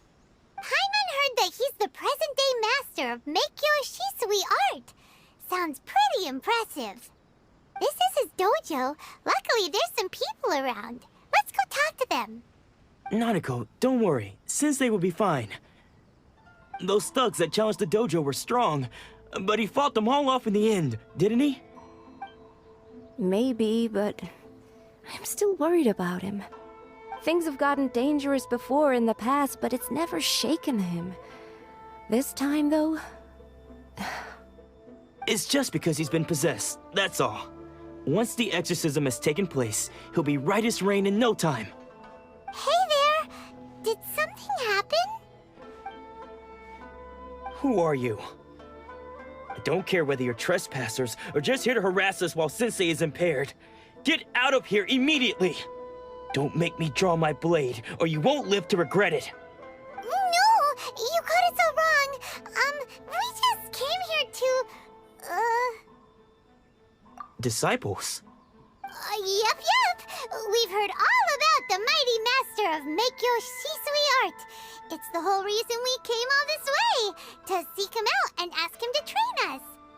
But then we got here and overheard you talking about how he got possessed or something?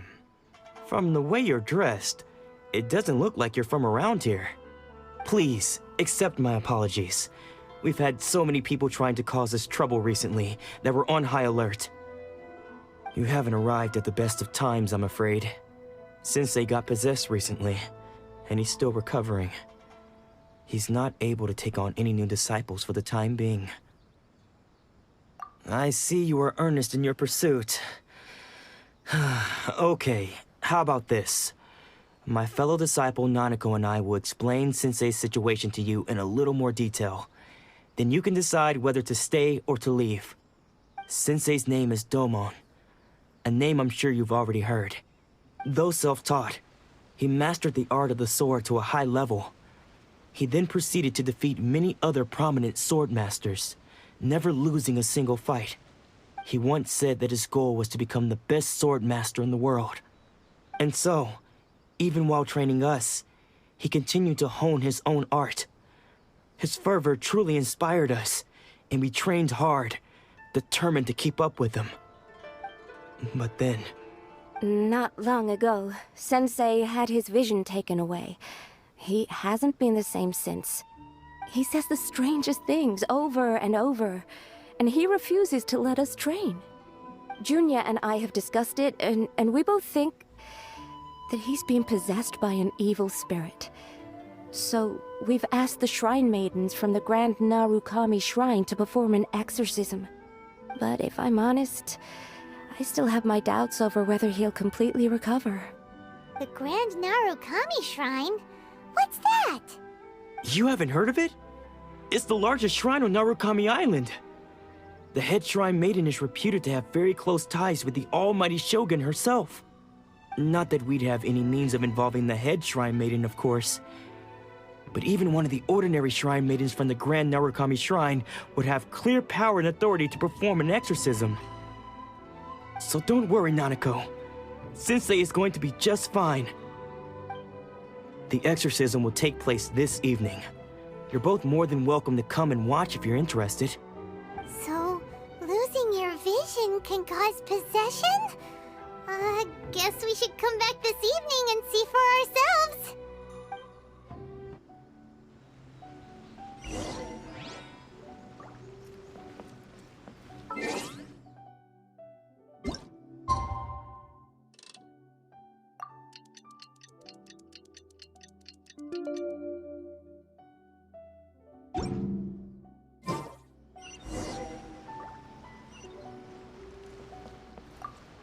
Shh.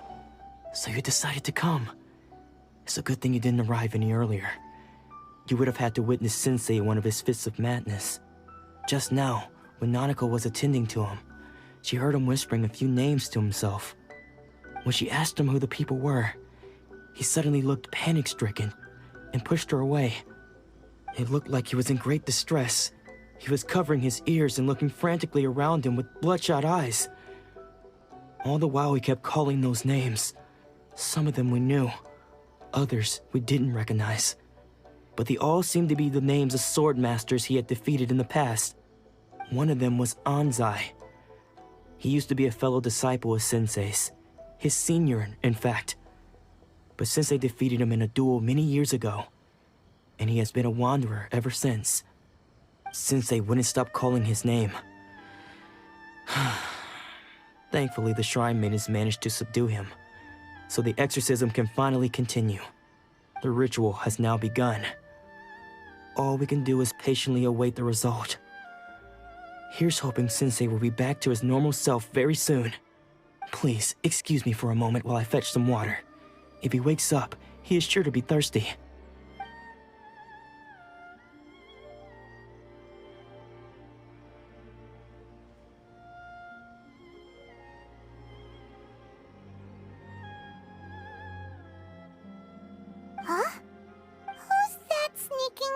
around. Uh-oh. Could they be here to mess up the exorcism? We won't let them get away with it. Come on, let's go after them.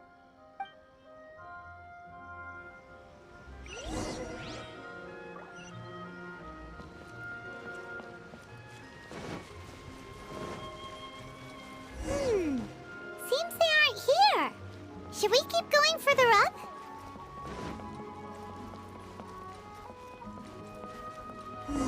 Is this definitely the right place? Let's look a little further up. Aha! Suspicious person sighted! That's gotta be him! How did you catch up with me so quickly? Are you sure you're Domon's disciples? You move even quicker than he does. Unless... I guess it's been a few years. Maybe his skills have improved again. Excuse me? We're the ones asking the questions here. First off, who are you? And what are you doing sneaking around these parts? You seem like bad news, mister. Bad news? I'll have you know I trained side by side with Domon back in the day, long before you ever showed up. I don't care to talk about that time anymore. But if you must know, I am Domon's senior. His senior? Wait, that means you must be... Anzai? Yes, that's me. Because I don't wish to see Domon or anyone else associated with him ever again. When we were young, we trained under the same swordmaster, studying Make-Yoshi Sui art together. I had begun training 5 years before him, and everyone looked up to me as a steady and dependable older disciple. Practitioners of Make-Yoshi Sui art seek to achieve stillness of mind, freedom from all agitation. So the majority of disciples are indifferent to rank and reward. I was no exception. But Domon was different. The first thing he did when he joined was go straight to our sensei and ask him, with a beaming smile on his face, how to become the best in the world.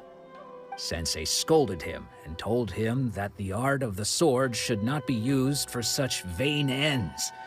Sensei said that coveting the title of the best swordmaster, barely days into his training, showed that he had a fickle mind, and that this would impede him from ever mastering the blade. I thought so too at the time, but Domon began making swift progress in his training, and even started catching up with me. Only then did I realize that it was Domon who had long since freed his mind from all agitation. He was consumed by his singular desire to become the best in the world.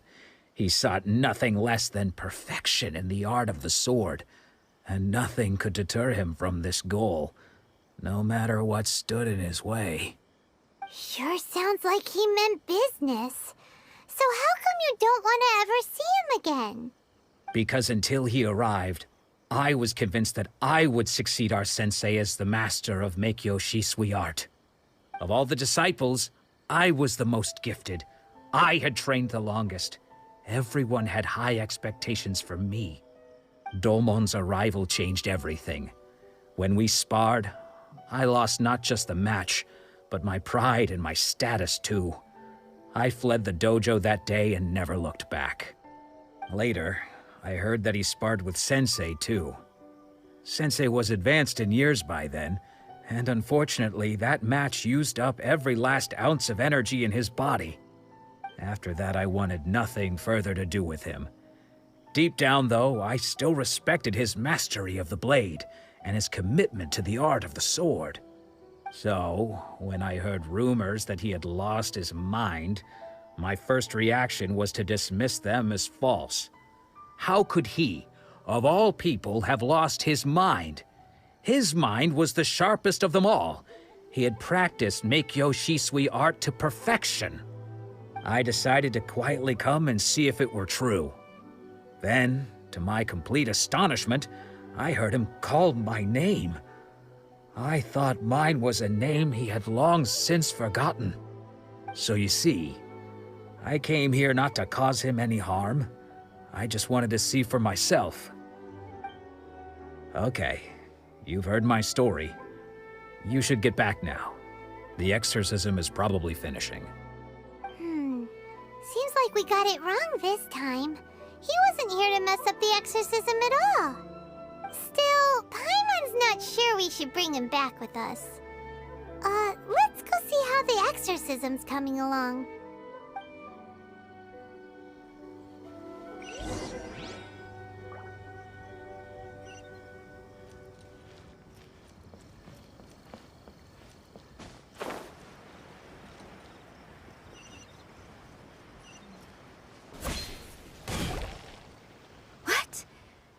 You're saying he isn't possessed?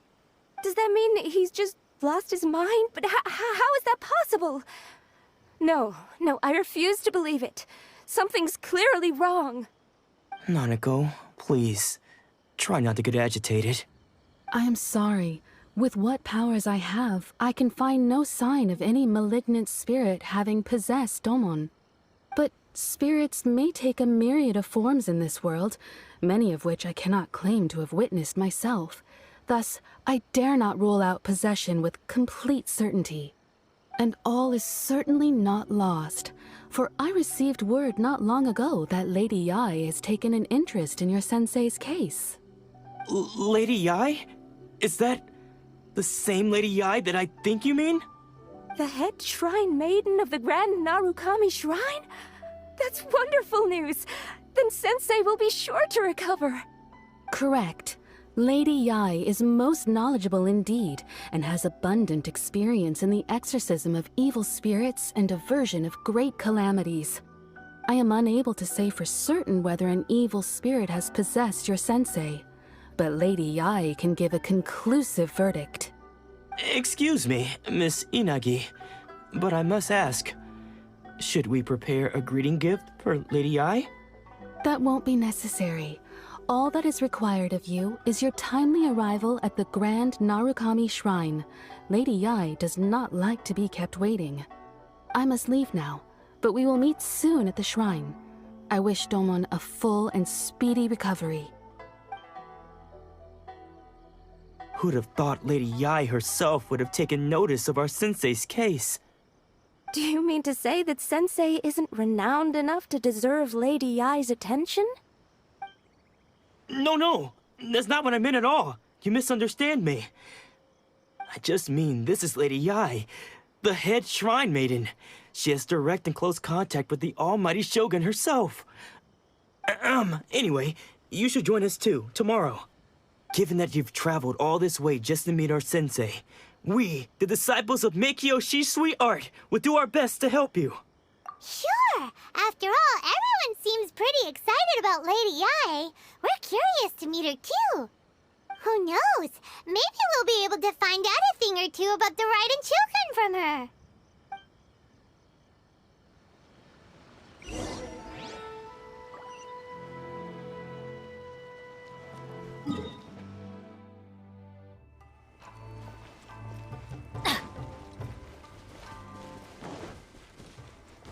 Off we go!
we go!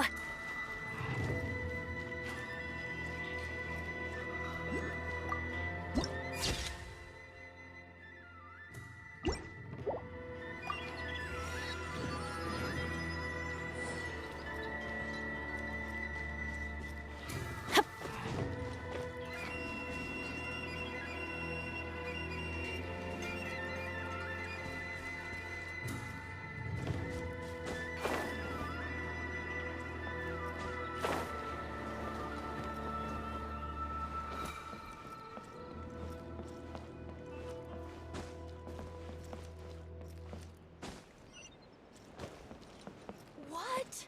Another bad one? No, let me...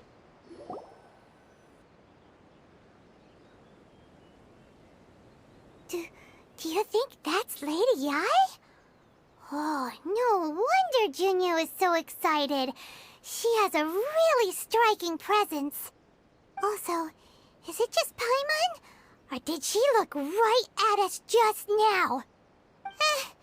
It was probably nothing. It's not like she's ever seen us before. Keep away. Keep away from me. I gave up the art of the sword. Please, let me go, I beg you. As you can see, Lady Yai, Domon has persisted in this state for some time now. He appears to see those who have lost to him in duels past, gathered all around him to persecute him. Lady Ai, it must be a possession, right? This is nothing like him at all. In the past, no matter what came his way, he would always face it with a confident smile. I'm sorry. It is clear to me that your sensei is not possessed by any evil spirit. But then does that mean he... Yes. This is a change in the person himself. Unable to cope with the tremendous pressure he was under, he suffered a spiritual collapse. With his wits impaired, he finally descended into madness. As one who is thrown into the sea, though he fights back desperately against his predicament, it does nothing to prevent his descent into the depths. As for what has triggered this change, I believe it must be the loss of his vision. For to be stripped of one's vision is to be stripped of one's ambition. Stripped of his ambition? But Lady Yai, even without his ambition, why should he suffer such a dramatic change? How does that explain his descent into madness? Your school practices Meikyo Shisui art, does it not? Stillness of mind, freedom from all agitation. What a fine notion that would be if any in this world could ever hope to achieve it. There was once one who claimed to be indifferent to rank and reward, and who fled enraged when defeated by his junior. And then there was an aged swordmaster who was aggrieved enough that he crossed blades with a disciple he himself had taught. Then, what of the one who crossed blades with his own sensei and beloved fellow disciple, and defeated them both? Can one truly remain unagitated, of still mind in moments such as these? Lady Ai, I'm not sure I understand. The path of the swordmaster is filled with twists and turns. It is no small undertaking to pursue the position of greatest swordmaster in the world. It requires one to take their sword firmly in both hands and cut down the hopes and dreams of others, even those of one's closest companions. Only a deep commitment to his ambition to become the best made it possible for him to rise above the pain of these encounters, to focus on the way ahead. When that ambition disappeared, he began to doubt himself. As he battled his growing anxiety, he slowly descended into the state you see him in now. Much like a certain fatally flawed friend of mine. Poor sensei. To think he's been suffering so greatly. I'm sorry. It's all my fault. Father, Sensei, Ansai. That's enough. Huh? Isn't that Ansai? Where did he come from? Did he follow us the whole way here? Ansai, why are there two of you? Is that you or a ghost? You're here for revenge, aren't you? I knew it would come. I never should have... You're right to assume that my feelings towards you are far from kindly. But I didn't come here to settle a score. It's been so long now that I made peace with it years ago. You did nothing wrong that day. I couldn't face the humiliation. That's why I ran. I don't think most of the people you beat along the way would hold it against you. On the contrary, when you cut our ambitions short, we entrusted them to you, in the hopes that they might carry you further. Now I know that we can't place our hopes in you any longer, since you've been stripped of your ambitions too. But that is no reason to strip them of theirs. Follow the way of the sword all the way to the highest peak. You taught them that, didn't you? But what if one day, the same thing happens to them? I put everything I had into trying to become the best. But what if it was all a huge mistake right from the start? If there's a chance they'll end up like me one day, I'd rather they stay where they are now than go any further down this path. Have you asked them what they think? Sensei, after you rescued me from the hands of the pirates, I told myself I would follow in your footsteps for the rest of my days. I can't know whether I will suffer in my future as you do now. All I know is that here and now, in the present, I wish to continue. I want to keep going until the day that I can stand before everyone with my head held high and announce that I, like my sensei Domon before me, am a master of Meikyo Shisui art. Nanako's far from the only one. Actually, all of us think that way. Goodness.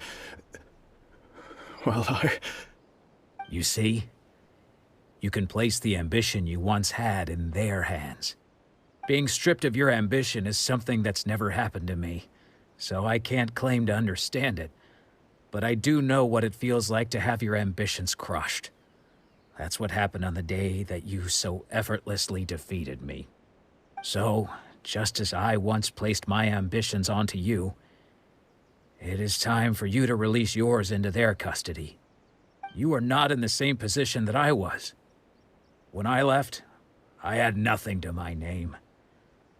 But you have a great number of worthy disciples. I understand. I'm sorry to have made you worry for me, and for the state of Meikyo Shisui art. I no longer have the resolve to become the best in the world. The emptiness and suffering inside of me will not abate, so I cannot hope to still my mind and be free of agitation. But as your sensei, I shall commit to imparting unto you everything I have learned in my life so far. This is my promise. And I humbly ask Anzai, my senior, to hold me to my word. You can count on that. I'd be checking in on you occasionally anyway, just to make sure you hadn't lost your mind again. But I am now used to the life of a wanderer. I do not belong in the dojo anymore, so I will simply stop by once in a while to make sure you aren't cutting any corners with them. Well, don't just stand there staring at me. Say thank you to Lady Yai and then get yourself back home.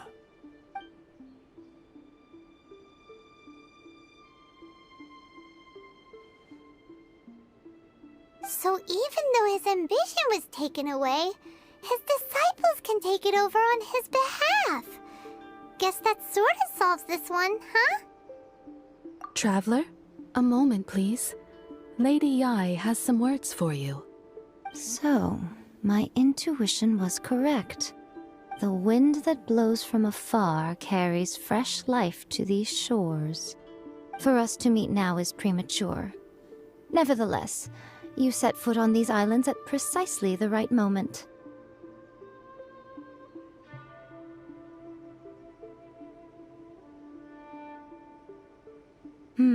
I have high hopes for you, child. Don't disappoint me. Ooh, Lady Yai seems to have taken a real interest in you. She seems super mysterious. Paimon's so curious what she really meant by all that. We can come back to it another time. For now, we should go report back to Miss Kamisato.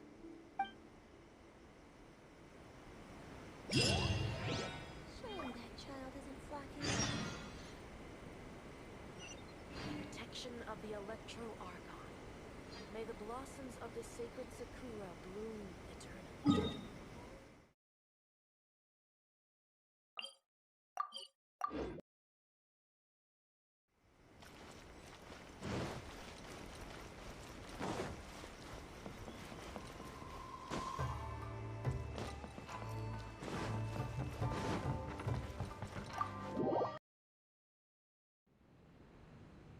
Oh, Ayaka! Guess who fulfilled all your wishes? Huh? Ayaka! Huh? Huh? Huh?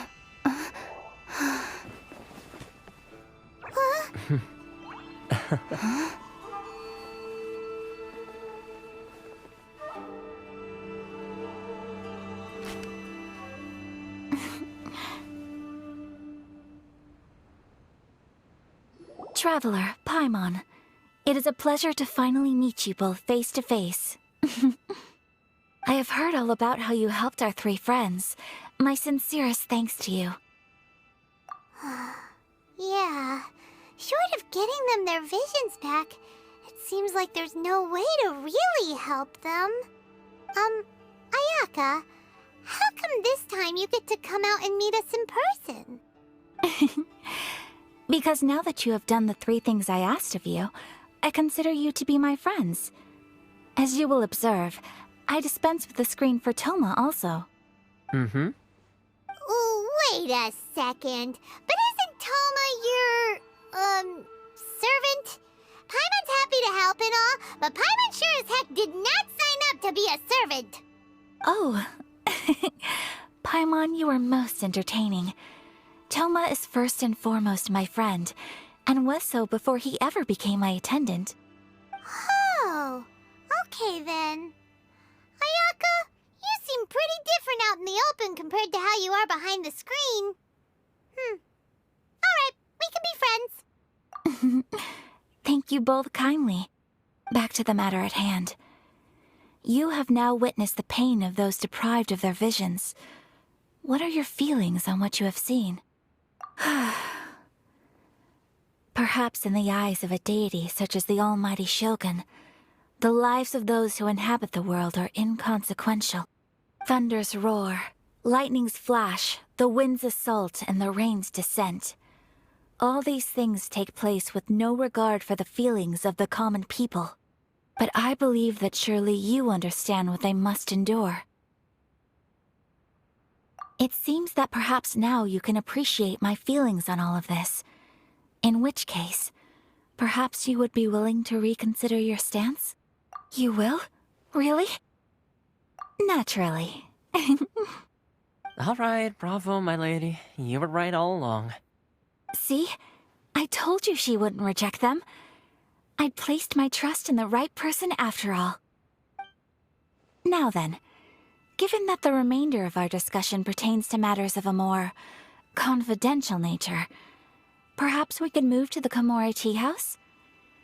We ought not to involve other members of the Yashiro Commission.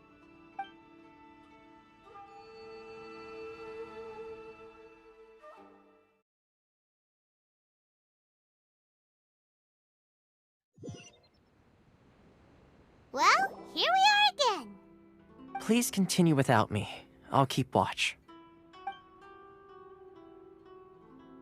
So, what's the deal with this place anyway? What makes it your favorite meeting spot? This is land that was gifted to the Yashiro Commission by the Shogun. The Kamisato clan has the exclusive right to plan, build, and repair any property on this land, and even to allow or deny access. Such privileges exist due to the Yashiro Commission's role in managing ceremonial affairs. Oftentimes, it is not appropriate to discuss details in front of bystanders. Oh, Paimon gets it! Gotta keep a bit of mystery, right? Once the number of ceremonial affairs conducted in the city began to decline, our forebears built a tea house here. Only members of the Yashiro Commission are permitted to come and go as they please. Makes sense. Perfect place for a secret base. In any case, we can talk freely here. I presume you have a few questions that you wish to ask me?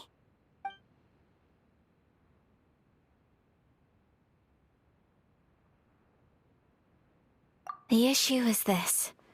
For the vast majority of people, the Vision Hunt Decree is something that has no implications whatsoever. After all, it is but a tiny minority of people who receive visions. Moreover, it is not unknown for visions to spark jealousy in others. Because of this, the attitude of most people towards the Vision Hunt Decree is one of indifference. How can they be like that? Paimon's getting mad. Nevertheless, in addition to us, there is also the resistance on Watatsumi Island. Resistance? You mean like an army fighting against the decree? Yes. Many who have lost or fear losing their visions have rallied together under Sangonomiya on Watatsumi Island to form a resistance group. To say a little more about Sangonomiya, historically, there has always been some conflict between them and the shogunate of Narukami Island due to their different belief systems. But I do wonder whether there may be some other agenda behind their resistance movement, beyond merely fighting the Vision Hunt Decree. The almighty Shogun. I've seen her on but only a few occasions, most of them formal ceremonies. She inspires awe, commands respect, and exudes a sense of absolute authority. But as I recall, there was something else about her that struck me even more deeply. It was her almost complete lack of any emotion. In that sense, she appeared to me to be less of a ruler and more of, well, an executive official, I suppose. Focused exclusively on her single goal of implementing eternity, acting accordingly without feeling. Of course, we have tried on numerous occasions. Unfortunately, each time a proposal to repeal the decree arrives at Tenshukaku, it is promptly vetoed by both the Tenryou Commission and the Kanjo Commission, and subsequently scrapped. They invariably adopt a stance of unconditional support for the Shogun's decisions. They have no interest in discussing anything. It almost makes one wonder whether they had a hand in the Shogun's sudden decision to issue the Vision Hunt Decree. Ooh, Paimon has a question though. Oh? What would you like to know, Paimon? Have you got a plan yet to fight the Vision Hunt Decree? To be honest, we do not. What? Please, do not forget that challenging the Vision Hunt Decree is tantamount to challenging a deity. Coming to terms with that is already a difficult step to take. So what are we gonna do? Well, for the moment, all we can do is try and reduce the harm that is being caused by this decree. For example, by providing vision bearers with safe refuge, or manufacturing counterfeit visions for them as a contingency measure. You're telling Paimon that there are people out there who can make fake visions? Don't underestimate the talents of the craftspeople in Hanamizaka. To the naked eye, their counterfeits are indistinguishable from the genuine article.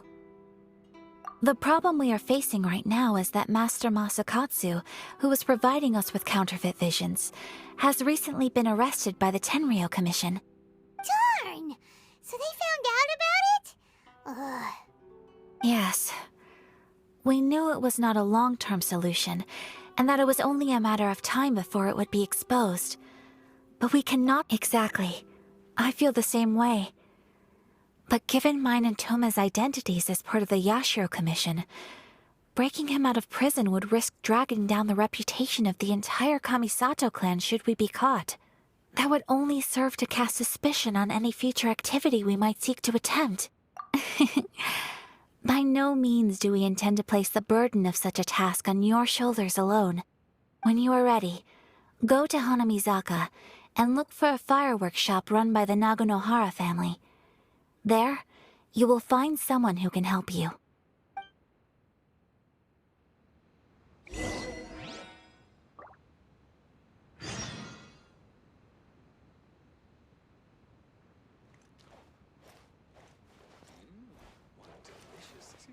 You want to know who you'll be meeting in Hanamizaka?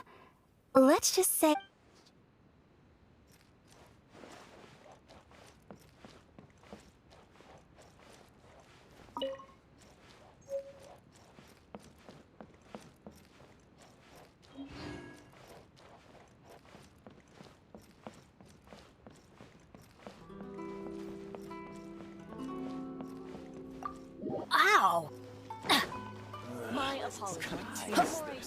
Mind staying here for a while?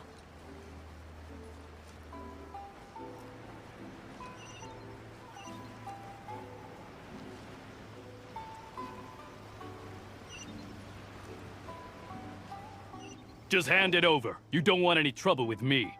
If you think your elemental powers are enough to resist the Vision Hunt decree, then you'd better think again. Believe me, you're not the first of your kind we've encountered, and we've seen the same unpleasant outcome time after time. You'd best save yourself the trouble. Can't you make an exception? I just got this vision. I won't even use it, I promise. So this is the Vision Hunt decree in action, huh? We can't just sit around and watch things unfold, can we? Psst! Hey, wait! Huh? There's someone trying to get our attention. Come on, this way. What's going on? Can't you see we need to go help? Shh, quiet. Just sit tight and watch for a moment. Hey, this isn't right, you know. Just because you don't have a vision doesn't mean you can sit back and watch others in trouble. Huh? Hey, wait! You do have a vision! Shh! If you don't keep your voice down, I won't have one much longer.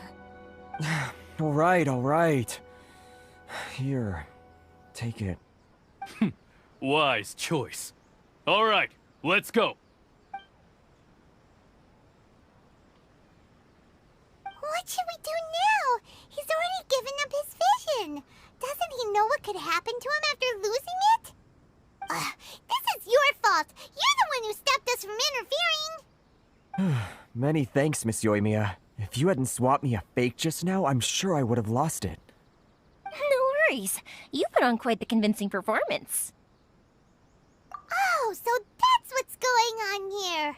And to think Paimon was about to unleash Paimonial wrath on Miss Euthymia. Sorry about that. Think nothing of it. I could tell from your reaction we were on the same side. You just didn't know it, you know? Oh, right. Allow me to introduce myself. I'm Euthymia, the current owner of Naganohara Fireworks. It ain't much, but it's honest work. Great to meet ya. Practically everyone on Hanamizaka knows Euthymia. She's the queen of the summer festival. Without her and her fireworks, summer on Narukami Island just wouldn't be the same. Whoa, that's quite the introduction. Paimon loves fireworks. It's nice to meet you. Stop it, Hanjiro. You'll embarrass me. As for thanking me, you'd be better off thanking Master Masakatsu. He's the one that gave me the fake visions in the first place. His handiwork allowed me to keep my own vision. Whew, I can't even imagine trying to run the business without it. Ugh. Yes, Master Masakatsu is a good man. It's too bad good people seldom get the recognition they deserve. Master Masakatsu? Huh? Do you guys know him too? You don't say! Then it sounds like the Shirasagi Himegimi has a plan. Awesome! I've been thinking about breaking him out too recently. But if I just marched straight in there by myself, I'd probably get Miss Kamisato in a whole heap of trouble. So, what about if I join you instead? Sure, welcome to the team. Ayaka told us to go look for help at a fireworks shop. She must have meant you. Seems like I finally got a new job to do. Besides hiding vision bearers in my shop, that is. So, Master Masakatsu is being held at the police station. I've already surveyed the area and found a way in. Whoa, talk about a reliable source. Seems we've got the right person on our team. Not bad, huh? Let's go as soon as everyone's ready. Don't worry, Master Masakatsu. We're on our way. Time to break him out!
As long as we stay quiet, we've got a good chance.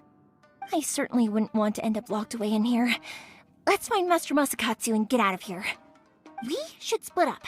I've got a little present to prepare for Master Masakatsu. I'll be right back. You sure? Alright then. Just be careful not to get caught. Yes, you too.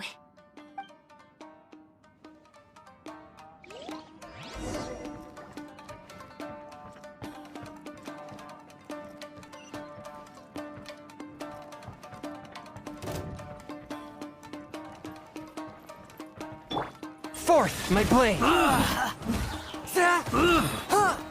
From whence you came!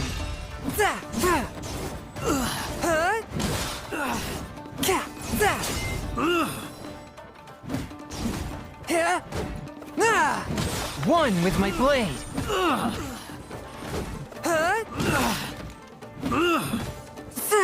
I must withdraw.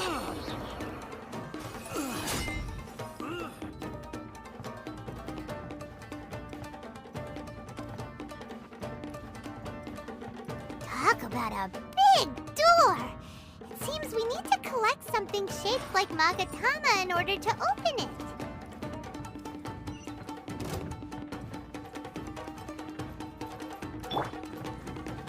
Let me weave you a verse. Forth, my blade!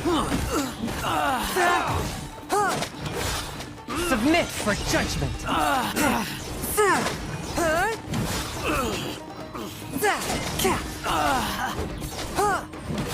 Watch your step. Swift and... Show me what you've got. I dare you. I must show me what you've got. From whence you came, forth, my blade! Let's light it up! Speed of light.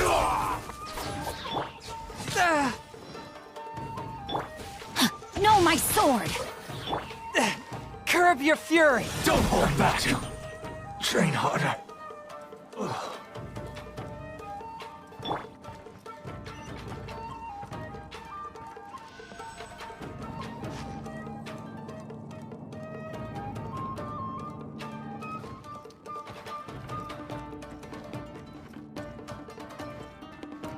Who goes there? Yeah! Teamwork is dreamwork!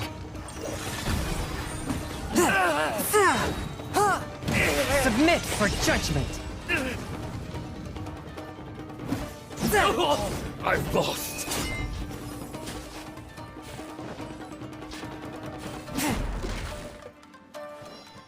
This wall looks a bit odd. Maybe there's some special trick to it.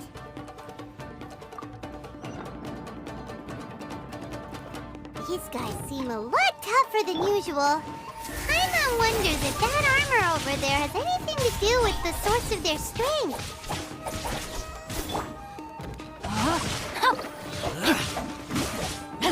Witness the power of Gugwa! I must withdraw.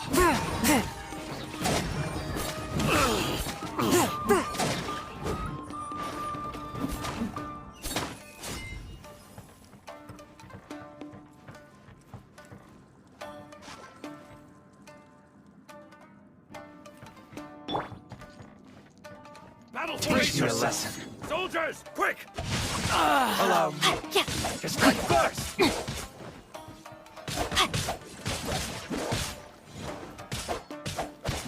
Don't hold back. Body and mind. Let's light it up!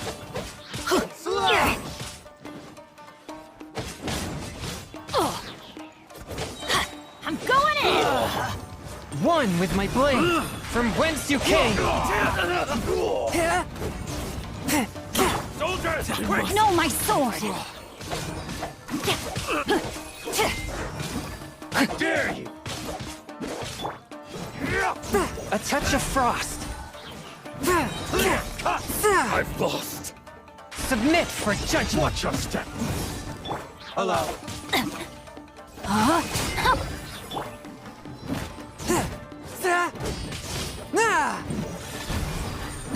I need to train harder. I've been bested.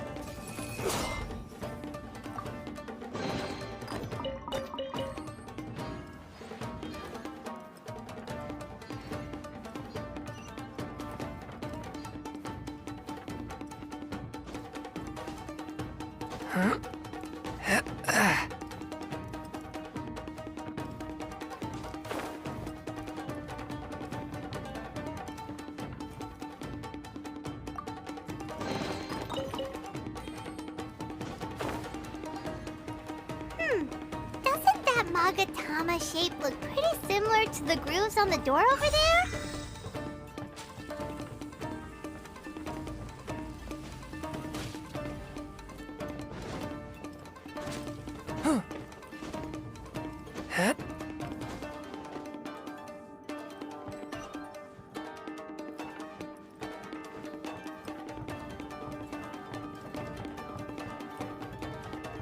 Brace yourself.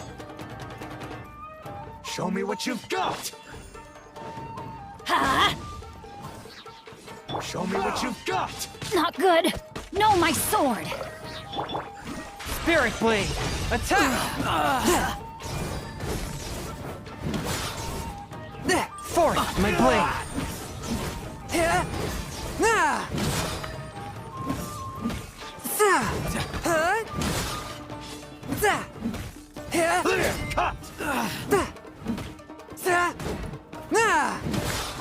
One with my blade! From whence you came!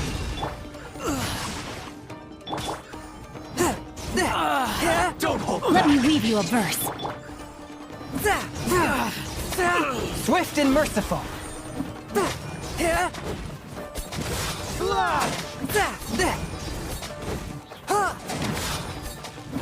I need to train harder.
One with my blade!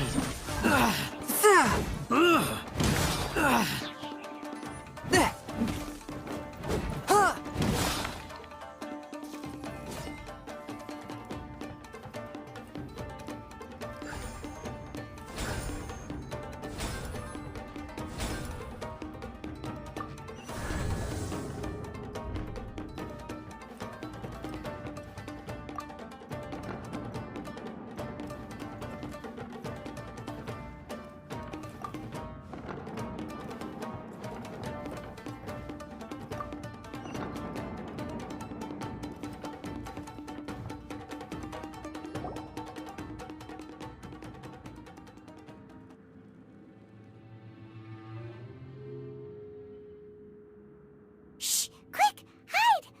Look over there. That must be Master Masakatsu.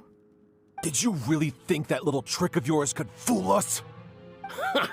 Locking you up was just the beginning. No!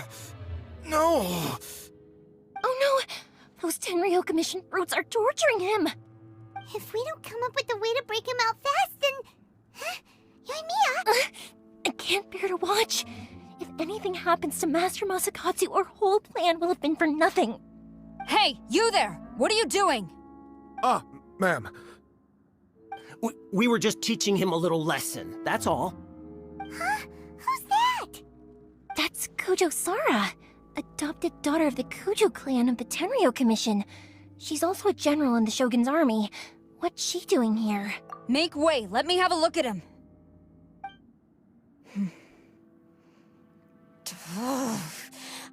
I'm sure you're well aware that torture is strictly against military regulations. Yes, ma'am. If you are unashamed of such disgraceful action, then you are also unworthy of the Tenryo Commission itself. Do I make myself clear? Yes, ma'am. It won't happen again. Oh, Paimon sure wouldn't want to get on her bad side. Hey, this is our chance. Let's move while they aren't watching Master Masakatsu. Yoimiya, are you sure now's the right time? Who is that? Quick, go and investigate. Yes, ma'am. They're coming! Quick, hide! Sorry. I didn't mean to. Don't worry, I've got us covered. Time for my little present.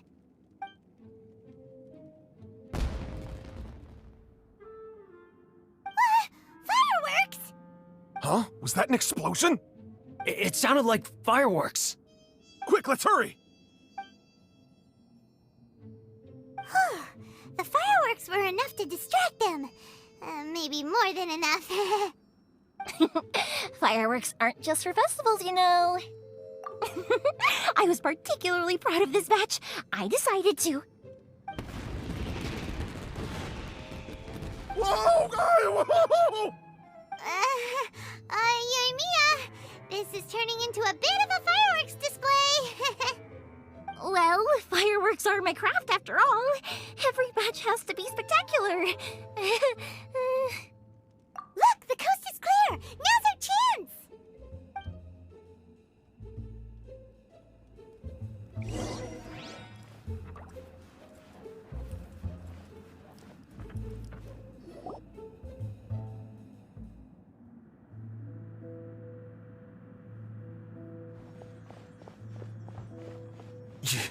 Yoimiya, is that you?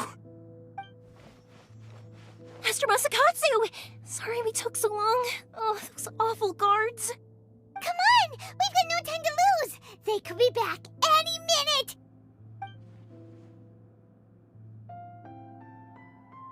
Oh.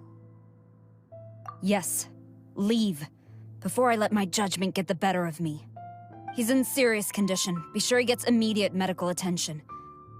But remember, once he's recovered, it won't be long until I bring him right back.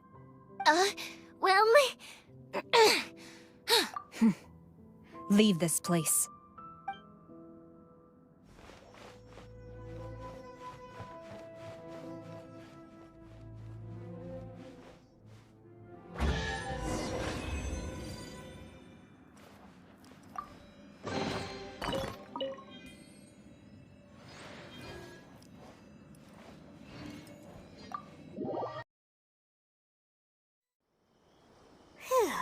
We're finally out of that creepy place. Yes. Finally, I've made it out of there. Master Masakatsu, how do you feel? Can you hold on? Don't worry. I think I can make it to the infirmary without keeling over. Thank you. All of you. I'll take him to get treated. I'll treat you to a round of drinks once this is all over. Don't worry about us. Just take care of Master Masakatsu.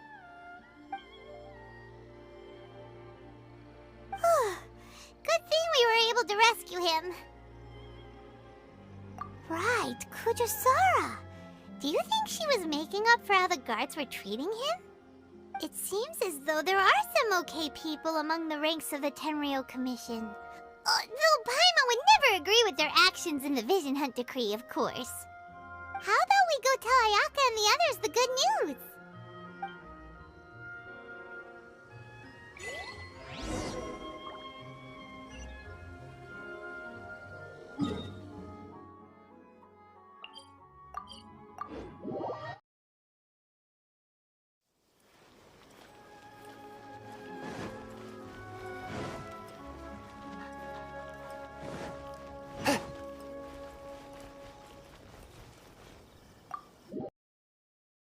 I see. So Kujo Sara stayed her hand. It would appear she still has some honor to her. I wonder if we should try establishing contact with her. Perhaps we could coax out some information. Unlikely. Don't forget, Kujo Sara is also carrying out the Vision Hunt decree. She obeys the orders of the Raiden Shogun without question. In her eyes, Master Masakatsu is of no threat to the decree. This is why she was so willing to allow his escape. If our true motives were ever divulged, she would act against us without a second thought. True. Though if you ask me, Master Masakatsu's release is an unexpected blessing. We are now one step closer to victory. And we couldn't have done it without Euthymia and the Traveler. You're turning out to be even more reliable than we expected. Don't mention it. Indeed. Things may have turned out very differently this time without the help of the Traveler. But if we wish to mount any sizable resistance against the Vision Hunt decree, there is still much to be done. It is time we make ready our next set of plans. There's no need to rush, my lady. Things seem to have taken a turn for the better, at least. Not only have we rescued Master Masakatsu, but our list of allies appears to be growing. Yes, which reminds me. The Tenryou Commission seems to be making preparations for a celebration. They call it a ceremony of sorts. And the number of samurai out enforcing the Vision Hunt decree seems to be waning. The days ahead may be more peaceful than usual. A ceremony, you say? Why would such a task be left to the Tenryou Commission? I don't know, but I'm sure it has nothing to do with us. Anyway, with the Tenryou Commission busy with preparations, we should have a little more breathing room than usual. You do present a good point. Being in a constant state of alert will only tire us further. Perhaps a period of rest is in order. Toma, what would you suggest? I'd say a celebratory feast is in order. Might I suggest an evening of hot pot together? Funny enough, I learned a new hot pot game recently. I'm sure you'll find it quite amusing. A hot pot game? What's that? Well, as long as it has to do with eating. Simply put, every person prepares an ingredient to add to the hot pot. Once the meal begins, we add all the ingredients together. Then we take it in turns to close our eyes, pick an ingredient out of the pot, taste it, and guess whose ingredient it was. Anyone who guesses correctly can go again, and whoever finishes the meal with the most points is declared the winner. Tradition even has it that the winner receives blessings from the god of hot pot. Don't you think it sounds like fun? I've been wanting to give it a try. In fact, I've already got my ingredients prepared. You really do want to play, huh? Well, sounds like we've got our work cut out for us. Time to gather some ingredients.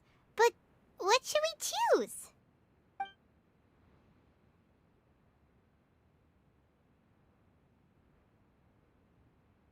Ooh! Paimon proposes we gather raging demon-level Joyun chilies, super salty ham, mist flower corollas.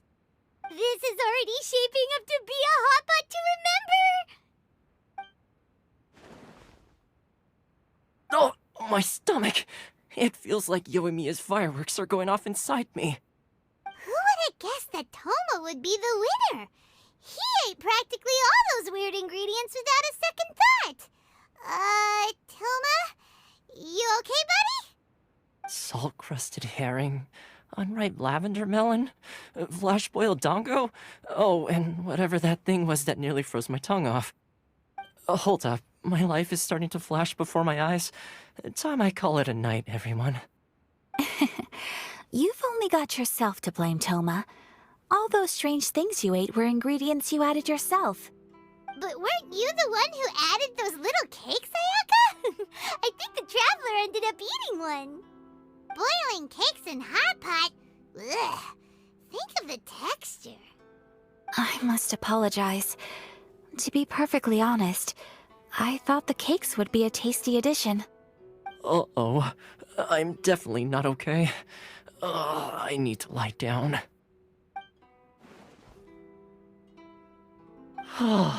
I feel like a new man. You know, Toma, all you had to do was guess wrong on purpose and it would have been someone else's turn. Talk about being competitive. Guess I've been feeling unlucky recently and wanted the God of Hot Pot's blessing. Perhaps I did get a little carried away. Still, I couldn't be beaten at my own game first time around. I think my luck has already taken a turn for the better. I can sense it. So without further ado, I hereby declare that the winner of today's Hot Pot Challenge is... me. Oh, brother. Ah, good effort, team. Another important job taken care of. Next on the agenda, some well-earned rest and relaxation. Yes. If the Tenryou Commission truly is as busy with preparations as Toma claims, then some rest would be a welcome change of pace. And with the extra time, there are some other matters I wish to attend to. Let's all take some much-needed time off. After a few days' rest, we'll reconvene at the Komori Tea House and discuss our next operation. Downtime is hard to come by these days, so be sure to make the most of it. I'll tidy things up here and start thinking about our ingredients for our next round. There's gonna be a sequel? Sure, why not? We should play again now that everyone knows the rules. I'll see you all later. Bye, Toma! Seems we won't need to be visiting the Komori Tea House for a while. Why don't we go explore some other places? What delicious tea.